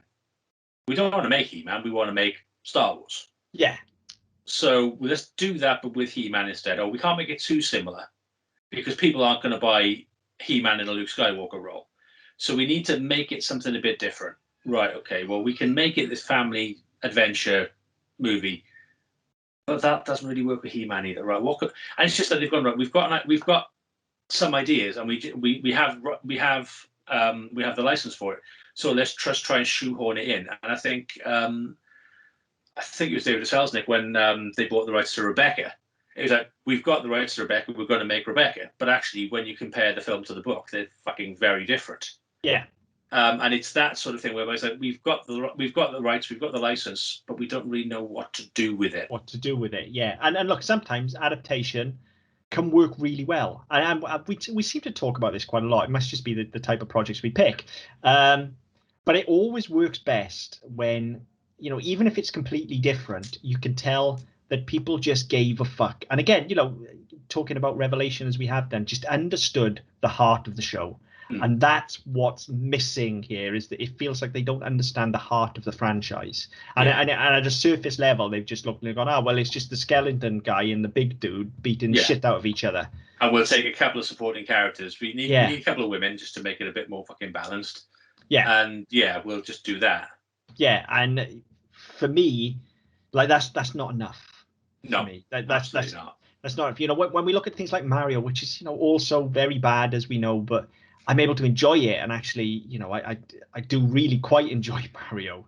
But it's because with that, again, for what it is, this story hangs together, and yes, it's an adaptation, but it's so far off the reservation that you're able to kind of go with it, and they fully commit to what they're doing. At no point do they try and pull that back and go, well, we go back to Earth now.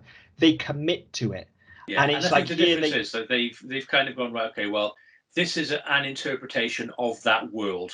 Yes. It's not just this is an interpretation of Mario. This is right. We're going to build that world. We're going to build Goombas. We're going to have Yoshi. We're going to have Toad. No, we're going all in. We say, right, okay, we are making it's okay. It's a different version. And when it's fucking there's a human aspect to it, and that's fine. But we're going to commit to it. So even where we do have police cars, for example, they're going to be fitted out for Goombas. And they've got fucking bulldozer things on the front because that's how we deal with problems here. They made that world. They haven't tried to shoehorn in and say, right, we're going to make them. Okay, Mario and Luigi are fish out of water.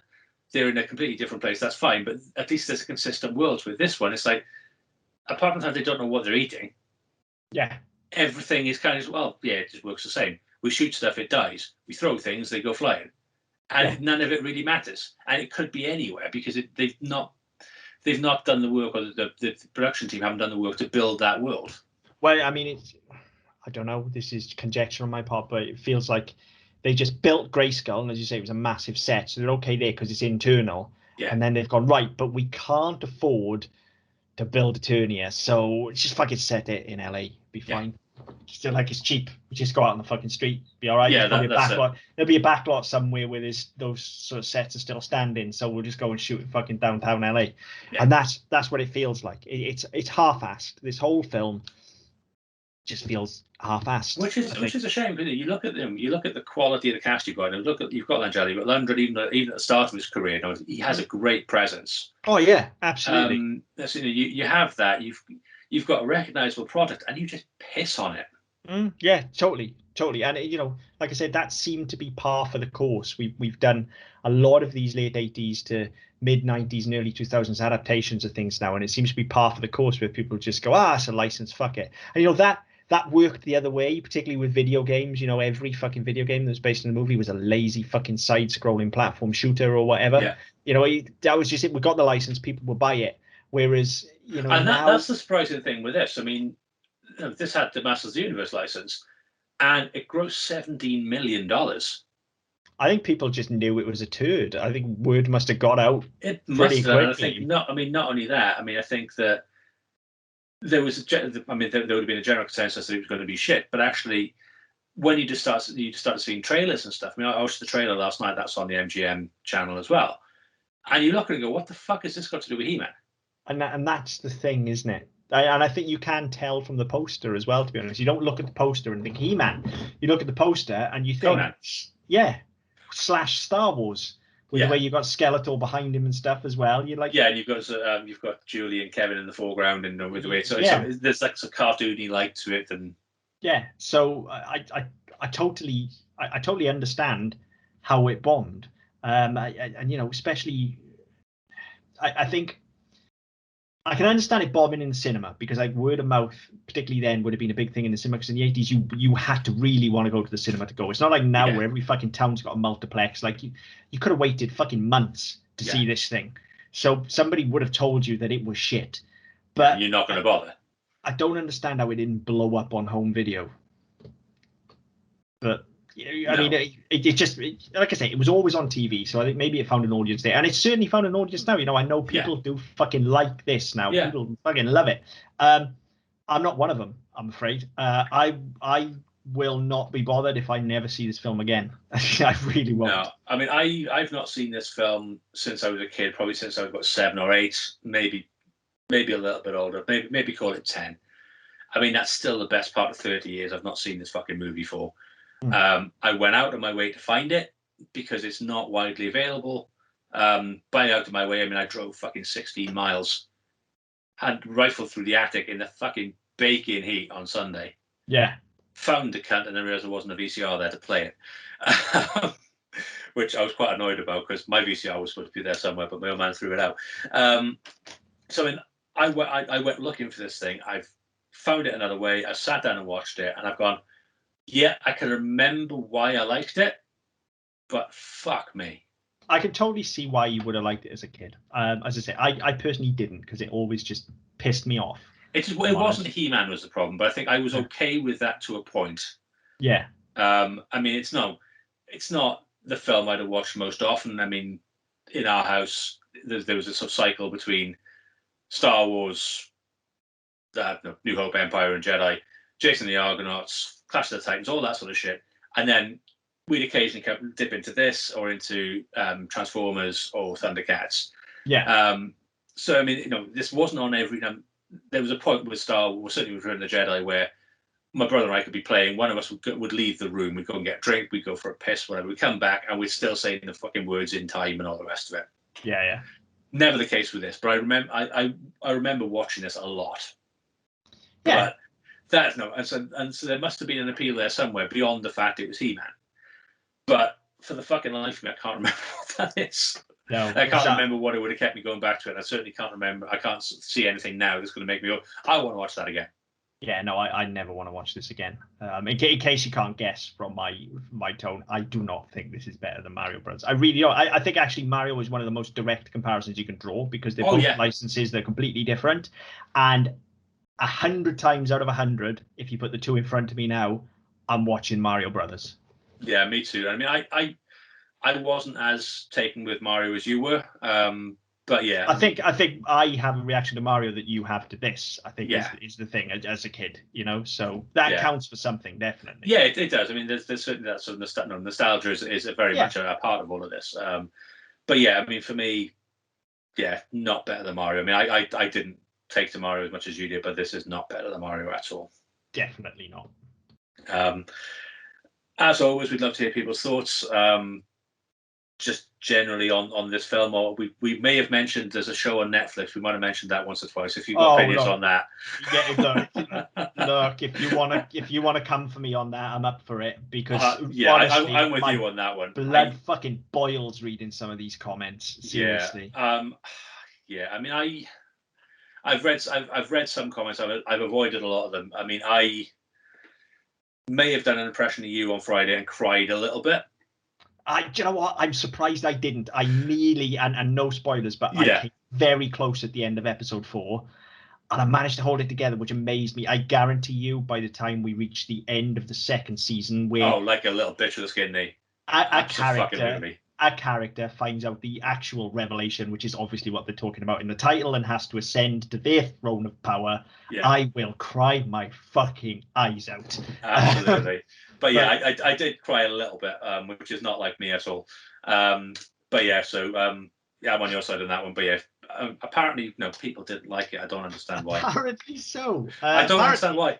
Apparently, people don't like women and don't like story. There you go. Yeah, that may be why they didn't like it.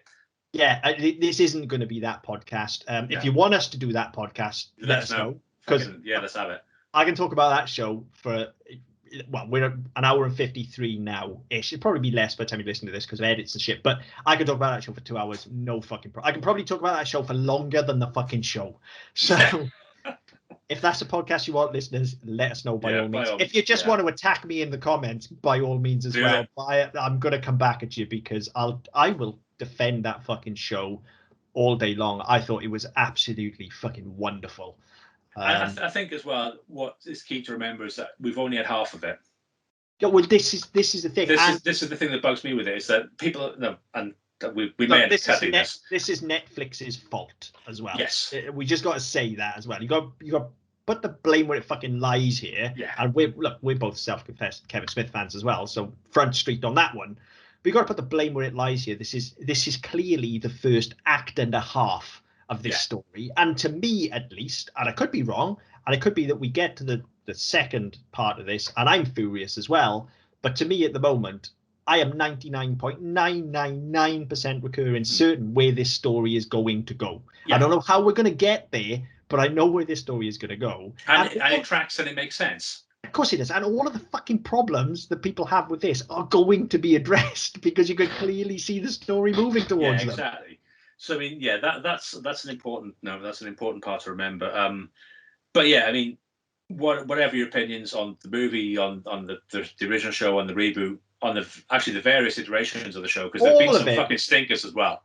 Yeah, and look, we haven't spent 3 weeks talking about He-Man as a franchise and Masters of the Universe as a franchise for anything other than absolute love. So if you want to talk about any of it, then by all means, hit us up. Let us know. Get in touch. I mean, on Facebook and YouTube with the Double M Podcast Network, on Twitter at ddpodcastnet.